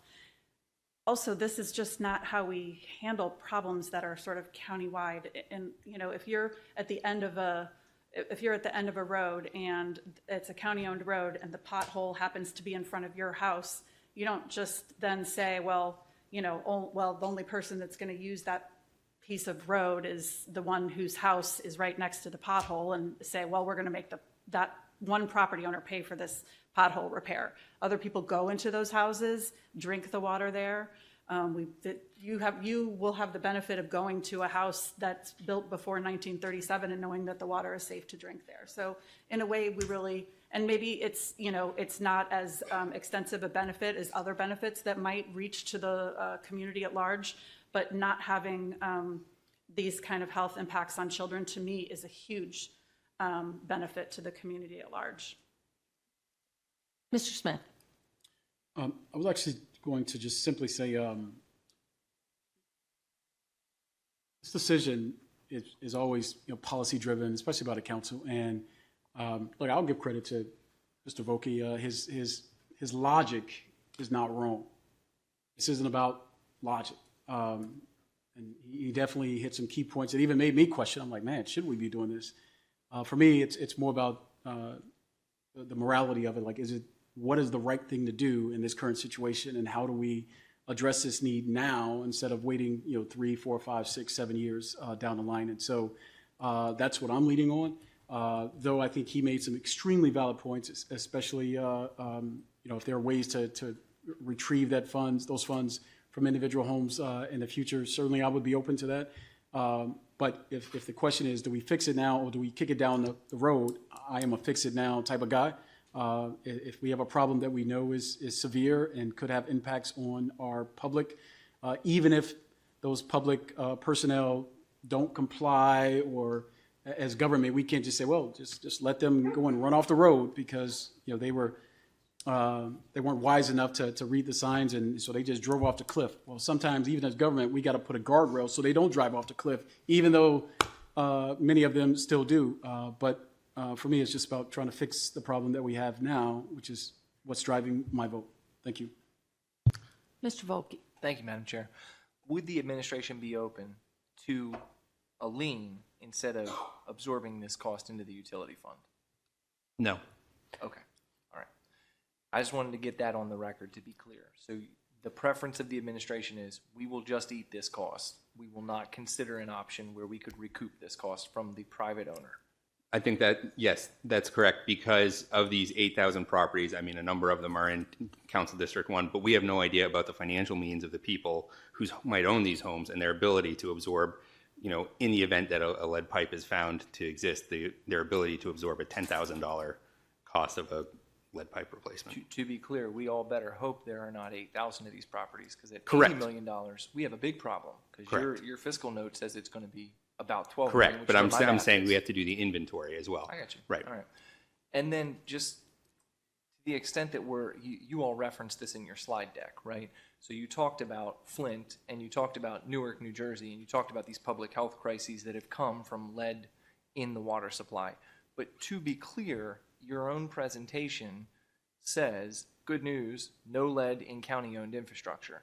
That's different from Flint, where Flint had lead in the county-owned infrastructure, and they failed to put in the correct corrosion controls, which is why all those people resigned, and it was a problem. They made a decision to convert over. That's my understanding. Is that your understanding of what happened in Flint too? Because when we come in here and we use these horrible, awful situations in other places, which admittedly are horrible and awful, and then we say, and that absolutely applies to Anne Arundel County, it doesn't, right? It's not, that's an apples and oranges situation. This is not Flint, Michigan. We are not using county-owned infrastructure that is filled with lead. None of our county-owned infrastructure has that. So the sort of fear-mongering piece of that is the part that I'm going at to say, let's get the facts straight when we're talking about this. If we want to make a policy decision and the council wants to say we'll pay for private upgrades on private property using public money, that's one thing. But let's not try to twist this into, well, gosh, there's lead in the county-owned pipes, and so we're going to be Flint. We're not Flint. That's not what we're talking about. Do we all agree that we're not Flint, we're not Newark, that's not our system? We use the Flint, Michigan, and Newark, New Jersey examples as two different approaches to the same requirement. They both of those cities had similar characteristics as far as the presence of lead. One took a mandatory approach to the replacement, and the other took a more voluntary property owner driven approach. And we've seen how that's played out in the two scenarios. And we'd rather be on the side of New York, New Jersey, who was able to do their replacements systematically. That is another problem that could come from not funding it ourselves, is the efficiency of mobilizing the contract crews to perform the work would become more piecemeal. You can still do that. You have a capital program, you have the money appropriated, you can do whatever you want. On the back end, you can try to recoup the cost through a lien. That's what I'm suggesting to you. Not that you have to slow down your work product or your workflow. You can do all of that. There's a difference between saying we're going to just pay for it and we're not looking for any money back versus we're going to pay for it and we're going to put a lien on the property, and when you sell it, we're going to recoup our cost. We got the work done. We made sure everybody was safe and healthy, but we also made sure the utility fund was solvent, which quite candidly is why we had to just increase the rates, because there wasn't enough reserve, and we had to make sure that there was enough money in there so that going forward there was not an upside down, if you will, on the utility fund. So, and with Newark and Flint, I guess maybe I'm misunderstanding. My understanding was their replacement was for their own pipes that had lead in them. Is that incorrect? No, this was their service line replacement, same private property service line replacement program. So Flint, as I understood it, I thought had the water going through city or government-owned, I'll use the word government-owned pipes, and that was where the lead was coming from. Am I misunderstanding that? I believe it was both. Okay, all right. So their own water supply was the problem. That is not Anne Arundel County, right? We have no lead in our system. To the extent that there's lead, it's on private property. Correct. Okay, thank you. Any other comments? Any other discussion? All right, Madam Secretary, please call the roll on Bill number 9525. This will be for 9425. Oh, I'm sorry. It's okay. I jumped ahead. 9425. Ms. Rodvian. Aye. Ms. Ledbetter. Nay. Mr. Smith. Aye. Ms. Pickard. Aye. Mr. Volkey. Nay. Ms. Fiedler. Nay. And Ms. Hummer. Aye. 4 in the affirmative, 3 in the negative. Bill number 9425 has passed.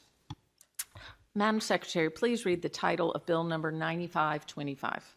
Bill number 9525, an ordinance concerning payment in lieu of taxes, Little Patuxent Family, Gambrels, Maryland. Okay, Mr. Hunt?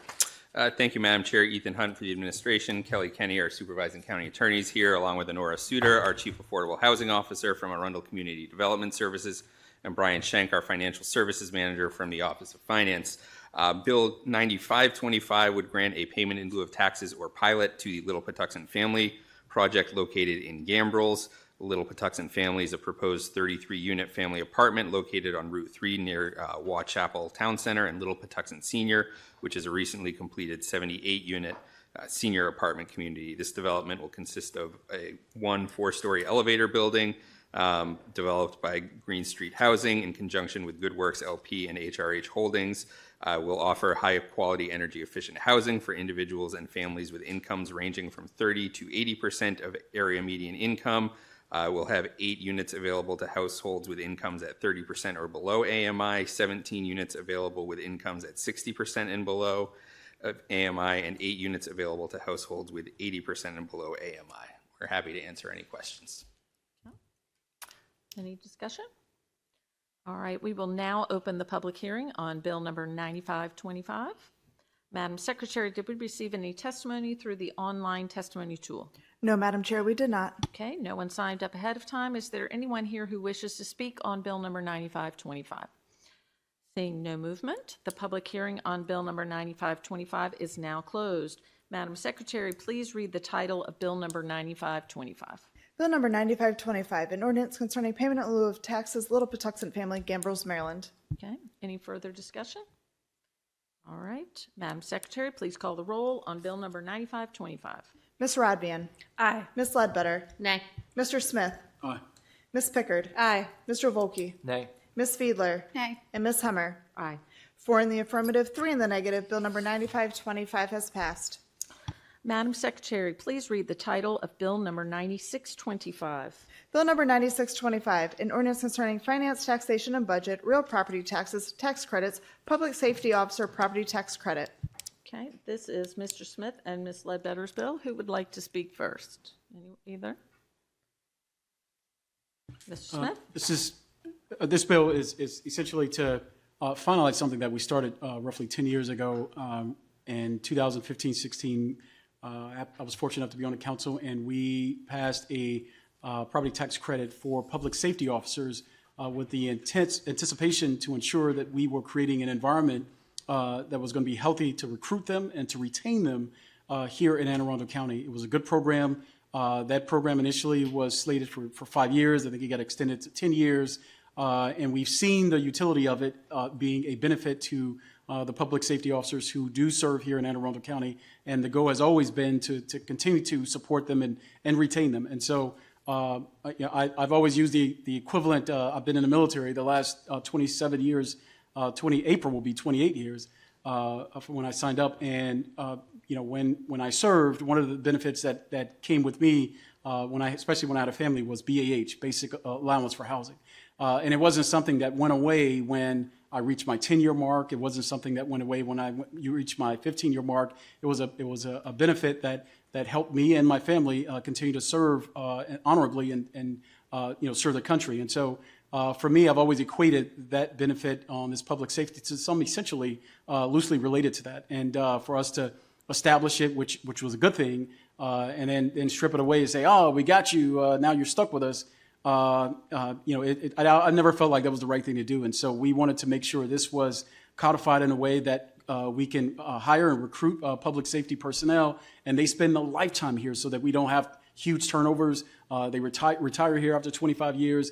They make it their home. And so the goal has always been to do that and to create an environment that allow them to stay here while also providing us a benefit of a safe environment. And so this bill essentially extends that benefit, I think, to the 25-year mark so that they can fulfill their career here and serve the county for 25 years, which I think brings value to all of us when we have personnel that don't rotate and turn over every 10 years. So that's why this bill came about. Thank you. Okay. Ms. Ledbetter. Thank you, Madam Chair. I echo much of what Mr. Smith said. Recruitment is great. Retaining is even better, especially when we look at the amount of training, the investment that we make into our public safety officers, the institutional knowledge, the neighborhood knowledge, the community knowledge that they have, to take away what is essentially a benefit at an arbitrary date, to me doesn't make any sense. I say continue it. 25 years was the number of years that we landed on because that seemed to be an appropriate length of time for the career span of a public safety officer. So let's make sure that that benefit is in place on that back half of the career when many of these public safety officers do become the most valuable to us, because the amount of time it takes to take a new officer and get them to a point where these senior officers are when the current credit expires at the moment. I think this is a smart investment in our people, in our communities, and in our public safety. Mr. Hunt. Thank you, Madam Chair. Ethan Hunt for the administration. I have Kelly Kenny, our supervising county attorney, Brian Schenk, our financial services manager, and Chris Trumbauer, our budget officer.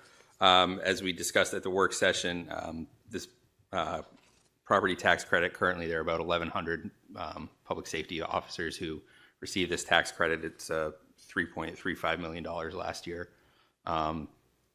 Obviously, that gets absorbed by the rest of the county tax base, but we're comfortable with this if the council is, but we're happy to answer any questions. Okay. Is there any discussion? Mr. Volke. I'm thrilled you're comfortable with it because I'm comfortable with it too. And the one thing I would add is this. Unlike our discussion we were just having, those 1,100 law enforcement, public safety officers, many of them have take-home vehicles, right? And I love driving down the street and seeing a take-home vehicle out in front, because you know what that says to every bad guy? I probably don't want to be in this area. And so that has a demonstrable impact on the level of crime in our communities. And so I'm thrilled about that. I like that. Even for the retired guys, I like having them there because they know how to shoot a gun. And so if, God forbid, somebody comes in, they're going to handle business, right? That right there tells people you don't want to be in this area. I have a lot of these folks in my community in Pasadena. I want more of them. Please come. We want you there. It's a great place. You should really spread out everywhere in the whole county because these other districts could use it too, but I'll keep all of you. I would take everybody.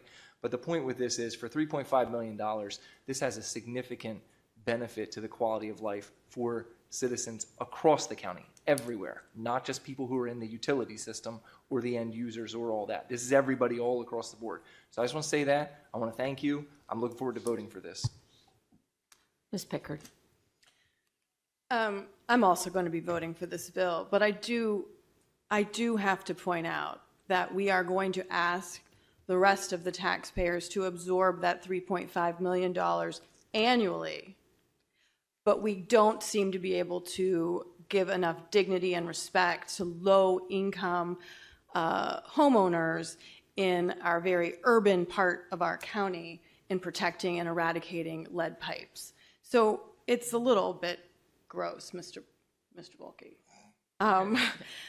Public health and the detriment of lead on our public health system, it does affect others, not just the individual homeowners, but children that are raised in those homes, and the amount of environmental justice or injustice that has been perpetuated, not just here in the Baltimore region, but across the country, is worthy of note as we go to ask taxpayers to absorb other benefits that benefit 1,100 police officers. Again, I'm voting for this. I voted for it in 2023 and before that, but come on. Ms. Rabian. Thank you. So I think I'm going to support this bill as well, but I am really struggling with it for the same reasons that my colleague just mentioned. You know, when we talk about the rest of the county absorbing it, we have, it seems a little bit arbitrary when we have, you know, shortages in a number of departments. As far as I know, we're not doing something like this for our firefighters or our teachers or detention officers who also, you know, have the same recruiting challenges that we find across the county. And when we talk about that, you know, that 3.3 million that's absorbed by the rest of the taxpayers, that funds about 30 positions. Right now, I'm getting, you know, annually, that would fund for 30 positions every year going forward.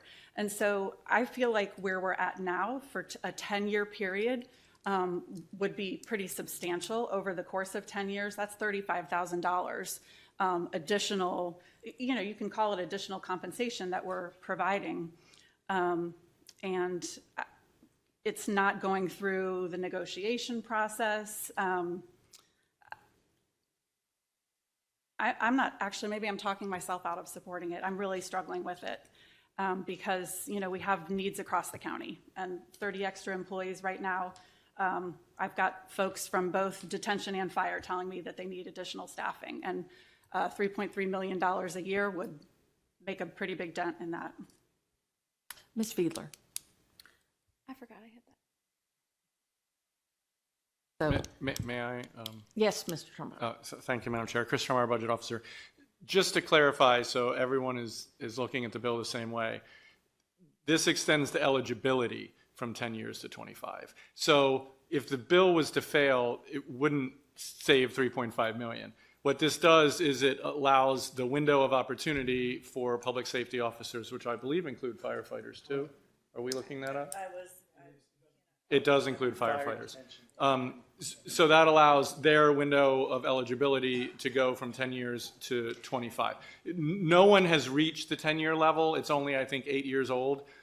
So what this means is that $3.5 million cost, or I think it's 3.35 actually, that's going to continue to grow each year because the people that are eligible now will presumably keep getting it now, and then new people that are recruited will come in. So that would happen for a couple more years even without this extension to 25. And I want to clarify that I completely understand Okay, that. cool. And I apologize that I didn't realize that it covers firefighters and detention officers. But to, you know, make a point, we've had difficulties recruiting childcare workers. We've had difficulty recruiting teachers.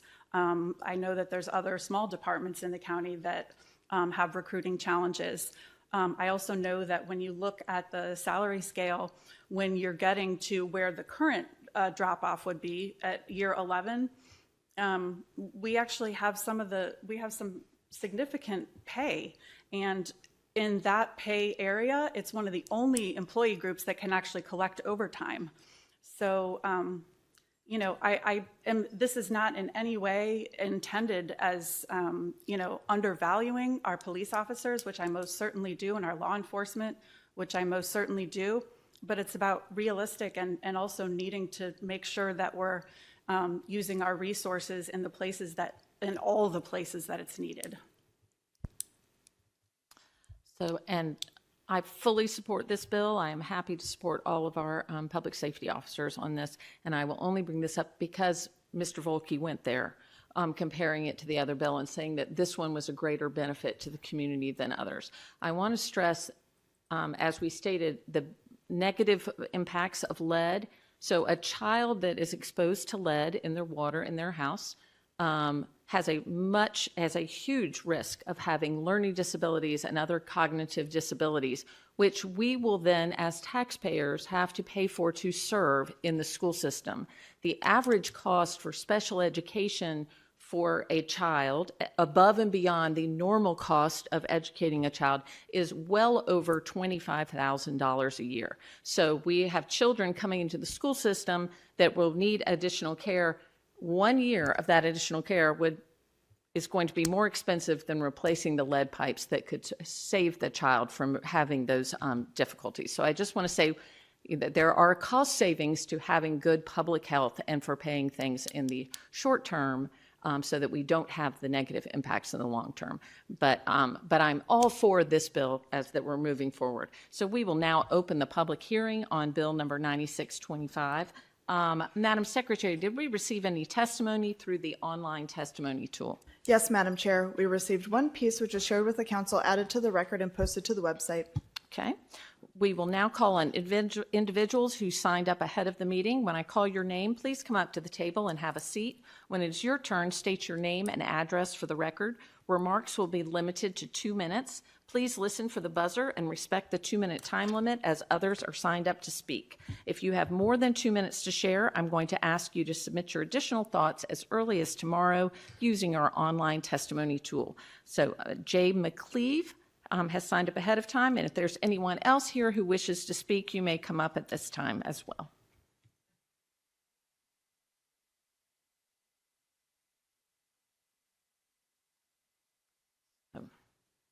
Who wants to go first?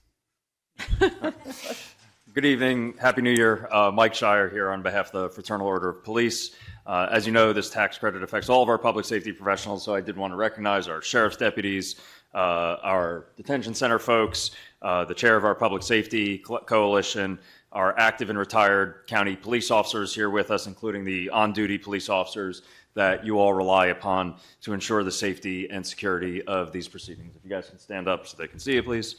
I'm going to just give you a couple quick facts. One, in 10 days, the Anne Arundel County Police is switching from 8-hour shifts to 12-hour patrol shifts because of our inability to resolve our longstanding staffing problems. What do those problems look like? Well, we have fewer line-level police officers in our agency than we did 3 years ago, fewer than we had 4 years ago, and fewer than we had 5 years ago. 5 years, net negative staffing. The County Council can only do so much to help hire and retain police officers and public safety professionals and to help our public safety professionals live in this beautiful county that we all love to serve. But this tax credit sends a clear message of long-term support to our current and future public safety professionals. So I want to thank all of you for your support, your unrelenting dedication to do all you can do to help our staffing as we fight to keep our county safe for all residents, businesses, and visitors. Thank you. Thank you, Mr. Shire. Yes, sir. Cleveland. I'm the current president of FOP Lodge 106, which represents the Sheriff's Office. We're in full support of this bill. This bill would benefit majority of our lodge members. This also would benefit the community because they see a cop car or a sheriff's car in their community, they're going to feel safe. And like I said, this will attract more people that want to come apply for the Sheriff's Office because they're going to get this huge tax break. And we appreciate the support. Councilmember Smith and Councilmember Ledbetter, thank you for bringing this bill forward. Thank you, Mr. McCleve. So is there anyone else here who wishes to speak on Bill number 9525?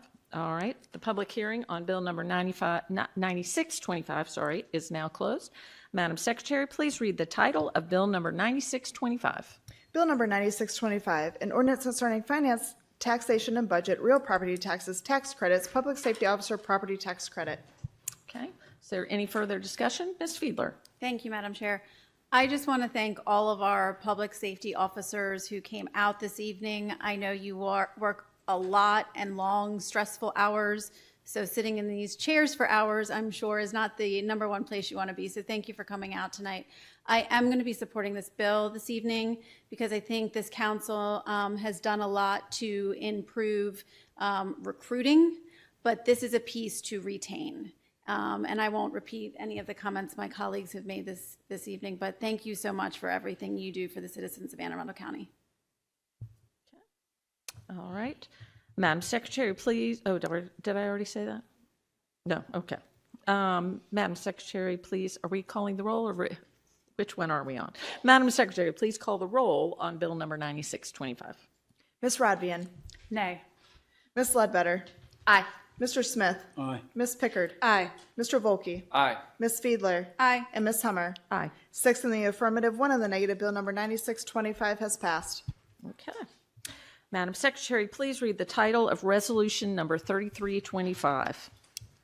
Resolution number 3325, resolution approving the determination as surplus in the terms of private disposition of certain county-owned property on Dorsey Road in Glen Burnie, Maryland. Okay. Mr. Hunt? Thank you, Madam Chair. Ethan Hunt for the administration.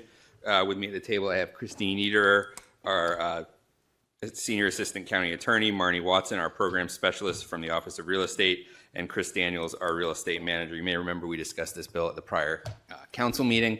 It is to surplus and dispose of a tiny piece of property located off of Dorsey Road, just south of BWI Airport. It's a property the county acquired in 1937 by a tax sale.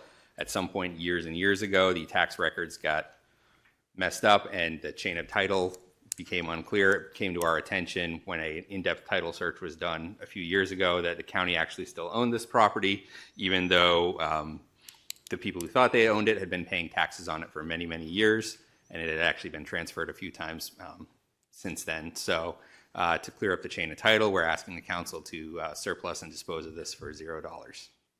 Okay. Happy to answer any questions. All right. Ms. Fiedler? Thank you, Madam Chair. We held this bill after I asked a particular question about taxes that had been paid over the years. Do you have that figure? I do. So between 2007 and 2020, it was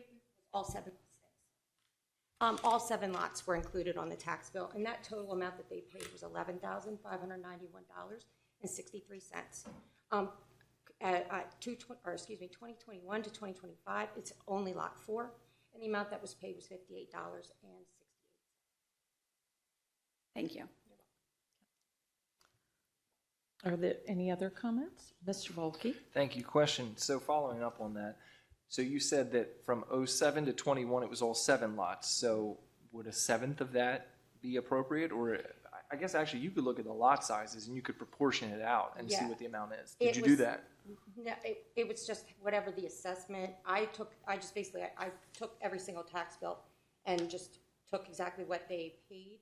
But I'm not sure the exact algorithm for the assessment. I mean, I see what you're saying, it should be a seventh, but that's not what they were being No, it wouldn't be a seventh. It would be whatever the proportion of the size of that lot is compared to the total of the 7 together. So if they were all an acre and this is, a tenth of an acre, then it would be 10% of the total bill. Mhm. How does that shake out? Do we know the size of the 7 total parcels? I do not have the size of the, I do not have the size of the All right. total of all of the parcels.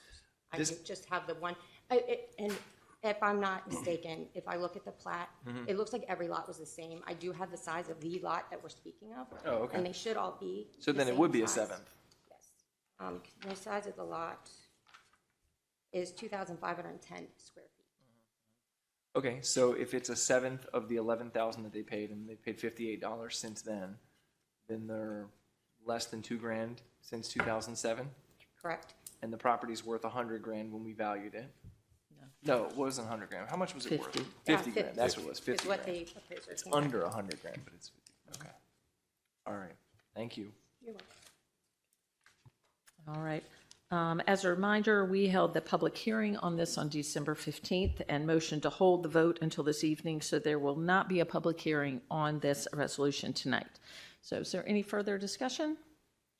Okay, Madam. Briefly. Oh, yes, Mr. I'm just going to explain my reasoning. I'm going to vote no on this. We had a long, extensive discussion about this at the last council meeting. We don't need to do it all again. But the point is, in my opinion, this is effectively another giveaway of taxpayer resources for very little money for private benefit only. And so for that reason, I just don't see how this benefits the taxpayers, and I'm going to be a no on this. All right. Madam Secretary, please call the roll on resolution number 3325. Ms. Radvian. Aye. Ms. Ledbetter. Nay. Mr. Smith. Aye. Ms. Pickard. Aye. Mr. Volkey. Nay. Ms. Fiedler. Nay. And Ms. Hummer. Aye. 4 in the affirmative, 3 in the negative. Resolution number 3325 has been adopted. Madam Secretary, please read the title of resolution number 3425. Resolution number 3425, resolution approving the use of funds from Advanced Land Acquisition Capital Project for the purchase of real properties in Edgewater, Maryland from Glebe Bay LLP and Artabella Fox and in Harmons, Maryland, and from Craig A. Mercer. Okay. Mr. Hunt? Thank you, Madam Chair. Ethan Hunt for the administration. With me, I have Christine Nieder, our Senior Assistant County Attorney, Kyle Roof, our Executive Director of Facilities from the Anne Arundel County Board of Education, Eric Michelson from the Department of Public Works, Chris Daniels, our Real Estate Manager, and Chris Trumbauer, our Budget Officer. As you may recall, this resolution has been held a couple of times. It would approve the acquisition of 2 parcels on behalf of the county. One is located in Edgewater. It is the Glebe Bay property. The intent is to use that for a park and passive recreation. The other property is Shipley Avenue in Harmons, and that is for the Board of Education for a school bus facility that has been in the capital budget for a couple of years now in planning. The resolution was held while we conducted further research or assessment of the Shipley Avenue property. There was some concern after the Phase 1 environmental site assessment came back, so we went ahead and had a Phase 2 environmental site assessment conducted, and that came back in December. That was shared with the council over the holidays, along with a memo from Mr. Michelson with some recommendations on what can be done to remediate what was found in that Phase 2 environmental site assessment. So with that being said, recognizing that this acquisition is very important for the Board of Education because this facility is much needed and they've been searching for quite a while to find a suitable site, and we believe this is a suitable site, we would urge the council to adopt this resolution. We're happy to answer any questions about either property, but especially about the Phase 2 site assessment and the remediation measures. Is there any discussion? Mr. Volkey? Thank you, Madam Chair.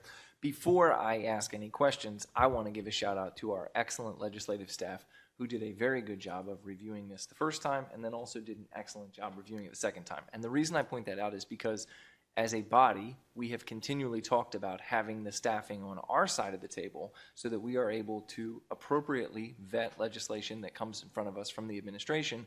And this is a great example of how we had the staff who are able to help us to understand exactly what's going on. So I just want to make that point because it's wonderful when a plan comes together. With that said, there are some questions about the Phase 2 report. So I had a chance to read Mr. Michelson's summary that was sent to the administration about the Phase 2 report, had the opportunity to look at it, also had the opportunity to see the analysis prepared by our legislative staff.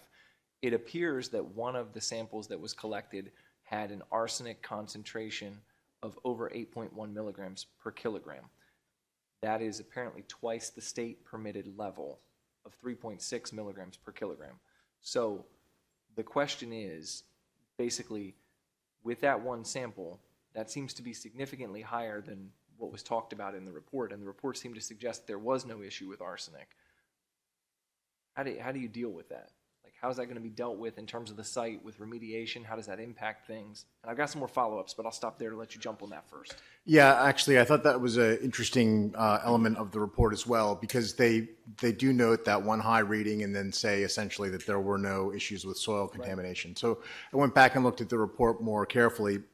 And so there's 4 different soil boring locations, and they're doing boring analysis at different depths. So that particular sample that came back high was, I think, within the 0 to 2 inch depth of that site. At the deeper boring from 4 to 6 inches, I think, came back clean, essentially. And then the other 6 borings all came back clean in terms of arsenic. So my assumption is that the consultant essentially looked at that as an outlier, case where there may have been soil that had been transported from an adjacent location or from some other kind of location, but was not indicative of the composition across the site. I also think, even to the extent that there are perhaps pockets like this of soil contamination, the recommendations in terms of capping the site, essentially making sure that water that's hitting the property isn't irrigating those soils or contributing to the groundwater, would address that kind of concern as well, even with that single incidence of a high reading. Okay. And so just talking about the readings for a second and the different borings, noting the depth differences, right? There were a limited number of sites that they tested, right? Correct. Were those sites dispersed across the full site, or were they concentrated in a particular area on the site? There's a diagram of where those boring locations are in the document itself. There's, like I say, 4 different soil boring locations. They were largely concentrated along the southern perimeter of the property, and then I think there's one on sort of the eastern perimeter as well. So it's sort of I'd call it the lower right quadrant of the property. And so is there a reason that the analysis or the samples were only collected from that area as opposed to sort of the entirety of the site, more spread out? I can't answer that question. I just assume it was their best professional judgment. I don't know if the scope of work that was prepared by Central Services may have indicated that, but I think probably they were deferring to the consultant's expertise in that regard. Okay. But we don't have a justification from the consultant to tell us exactly why they selected certain sites to do the boring samples versus a more dispersed sample collection. I didn't see a reference to that. Yeah. Okay. With that, is it still the county exec's position and AACPS's position to move forward with the acquisition even in light of the Phase 2 study? Yes. Okay. And then understanding what Mr. Michelson has noted about the capping to deal with any runoff that could potentially happen to these soils that may or may not be contaminated depending on the amount. So with that, obviously there's stormwater remediation that you talked about in there too. There'll be some of the collection. What percentage of the property is already impervious, and what percentage of the property do you think you will need to add impervious to deal with the remediation? I'd defer to Kyle Roof with the school system on that question. Majority of the area that we would pave has already been paved. Okay. There's a wooded area closer to the stream that would remain a wooded area. It's largely been filled in over the years and created a level surface for us. And so the areas where they did the samples and they found the arsenic at the 0 to 2 inch level, would that require new impervious? Is that going to require more capping to cover that, or is that already under the asphalt that's there? That area is already impervious. The area where all the borings were taken is already impervious. Yeah. Okay. Gotcha. Okay.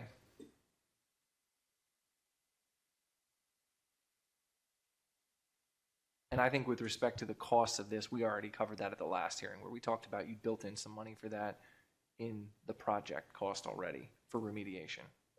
The capping, the stormwater management is largely built into it. Got it. And is there anything else that you anticipate you would need to do in light of the Phase 2 that was not previously part of the scope when you looked at this initially? We would probably put a contingency for hazardous soil removal offsite if need be. Okay. Do we have any sense whether that's like a 10% contingency, lower than that, higher than that? Any sense on that? It typically ranges between $100 to $300 a cubic yard for removal. If we found a pocket, the last site, the adjacent site next to us took about 26 yards off. Okay. And in terms of finding those pockets, so given that you've already done the Phase 2 study, how would you ascertain those other pockets? Like, are you doing soil samples as you're actively excavating the site?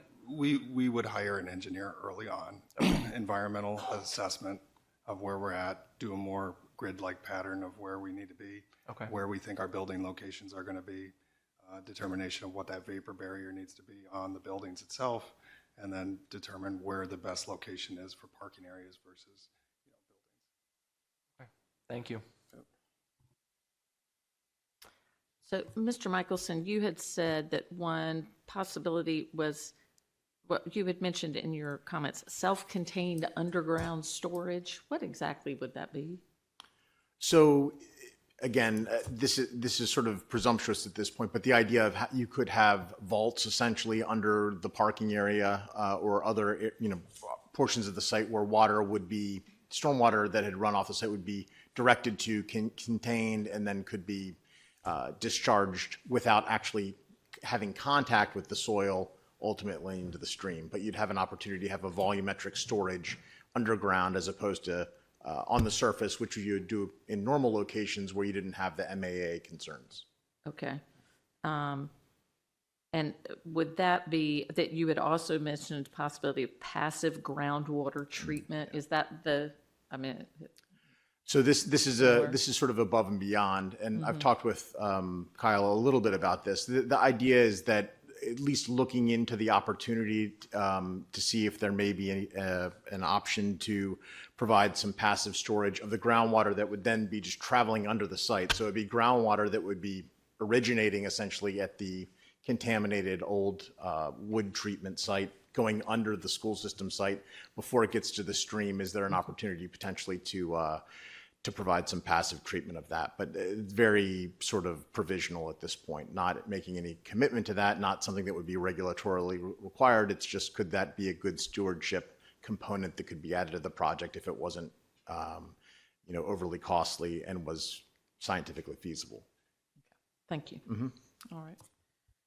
So are there any other, Mr. Volkey? One last question. Is the administration willing to break out these two purchases into two separate resolutions to amend it out so that you do one for Shipley and one for Glebe?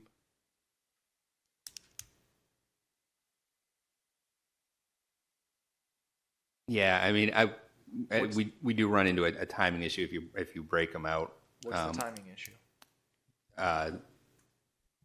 We're trying to close on both properties no later than January 27th. Okay, so if we, Which one would you break out of which, Mr. well, I'd break Shipley out, and I would do that as a separate one, and I would do Glebe. We could do Glebe tonight. Like, we could get rid of Shipley, take it out of this, and then you could introduce a corresponding resolution at the next council meeting. Go ahead. You may also introduce resolutions at work sessions.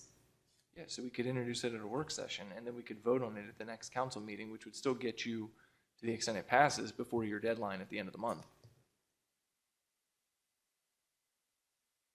I think that's probably cutting it a little close for our comfort. Okay. All right. Any other comments? Okay. As a reminder, we held the public hearing on December 1st and motioned to hold the vote until this evening. So there will not be a public hearing on this resolution tonight. No further discussion. Madam Secretary, please. Oh, Mr. Volkey. Point of information is what this is. Requesting this of our legislative staff, specifically to our legislative council. Would it be possible to prepare an amendment that breaks out Shipley from this and then present that tonight? Okay. Can we do that? Yes. Thank you. I can print it out right now. Thank you.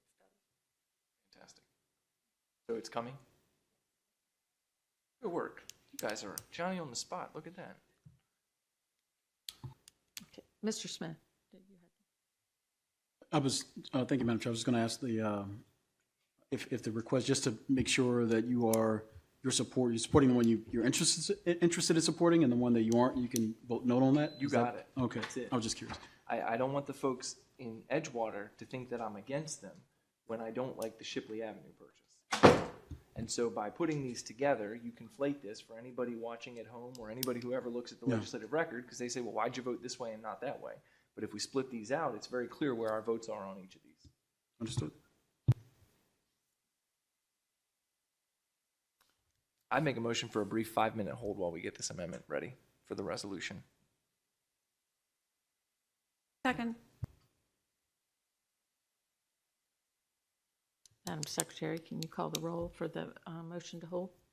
Ms. Radvian? Or motion to recess? Yes, we will motion to recess for 5 Recess, minutes. yeah. Point of information, I mean, she's printing it right now, right? Mhm. I don't think we don't need 5 minutes, do we? I just wanted you to have a chance to look at it, so you don't have to. I think I think I know what it is. Nay. Okay. Yeah. Ms. Ledbetter? Nay. Do you want to take back your first and second and we just take a brief pause? Yeah, to that's read? fine. I'll Okay. withdraw my motion. Second withdrawn.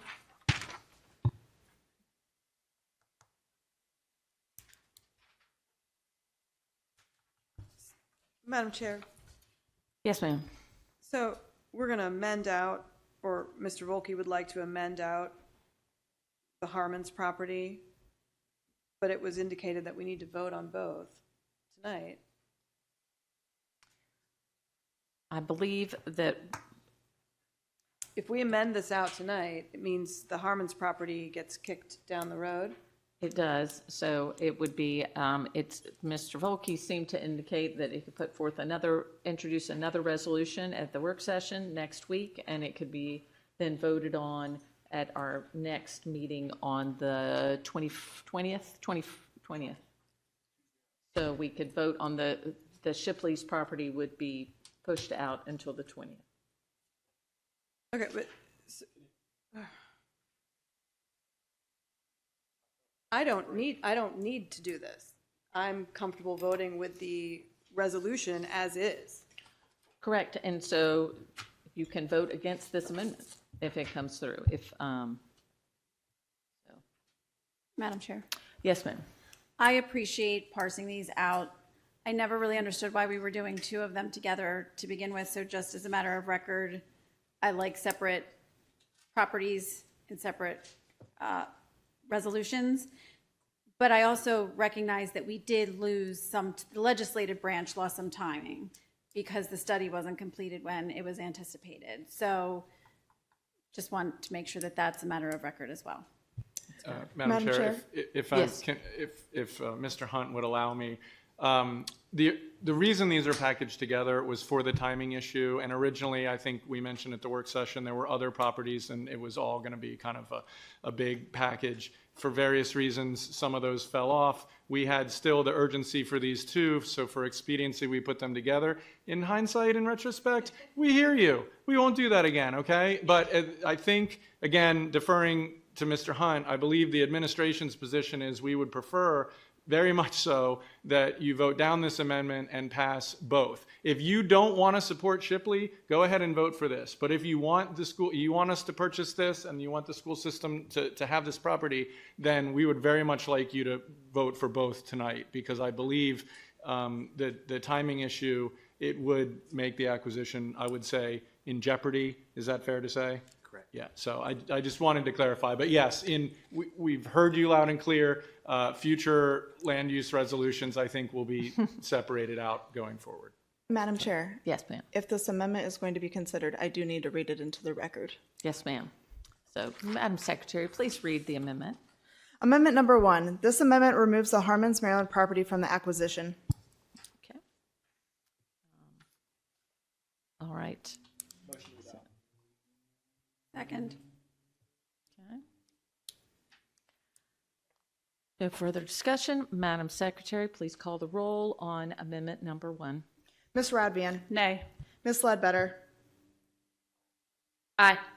Mr. Smith? Nay. Ms. Pickard? Nay. Mr. Volke? Aye. Ms. Fiedler? Aye. And Ms. Hummer? Nay. 3 in the affirmative, 4 in the negative. Amendment number 1 has been defeated.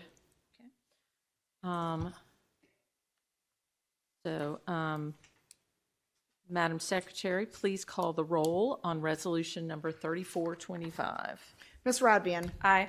Ms. Ledbetter? Aye. Mr. Smith?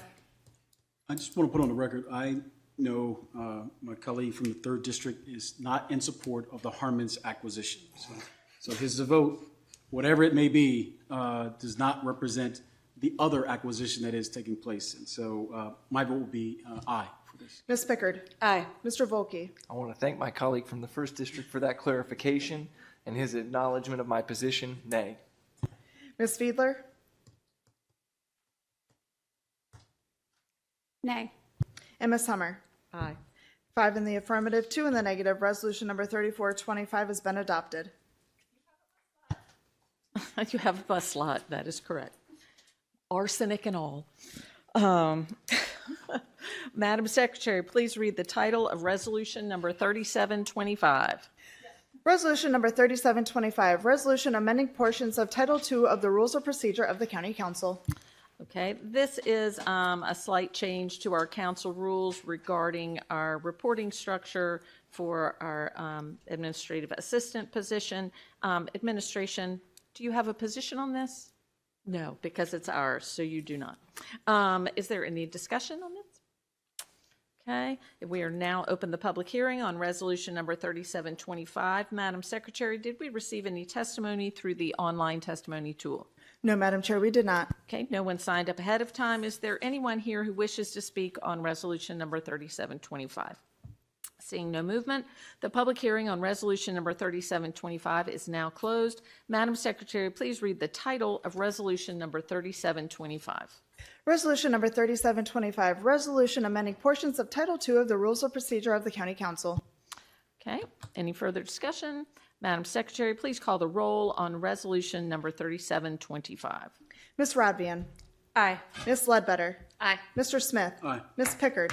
Aye. Mr. Volkey? Aye. Ms. Fiedler? Aye. And Ms. Hummer? Aye. 7 in the affirmative, none in the negative. Resolution number 3725 has been adopted.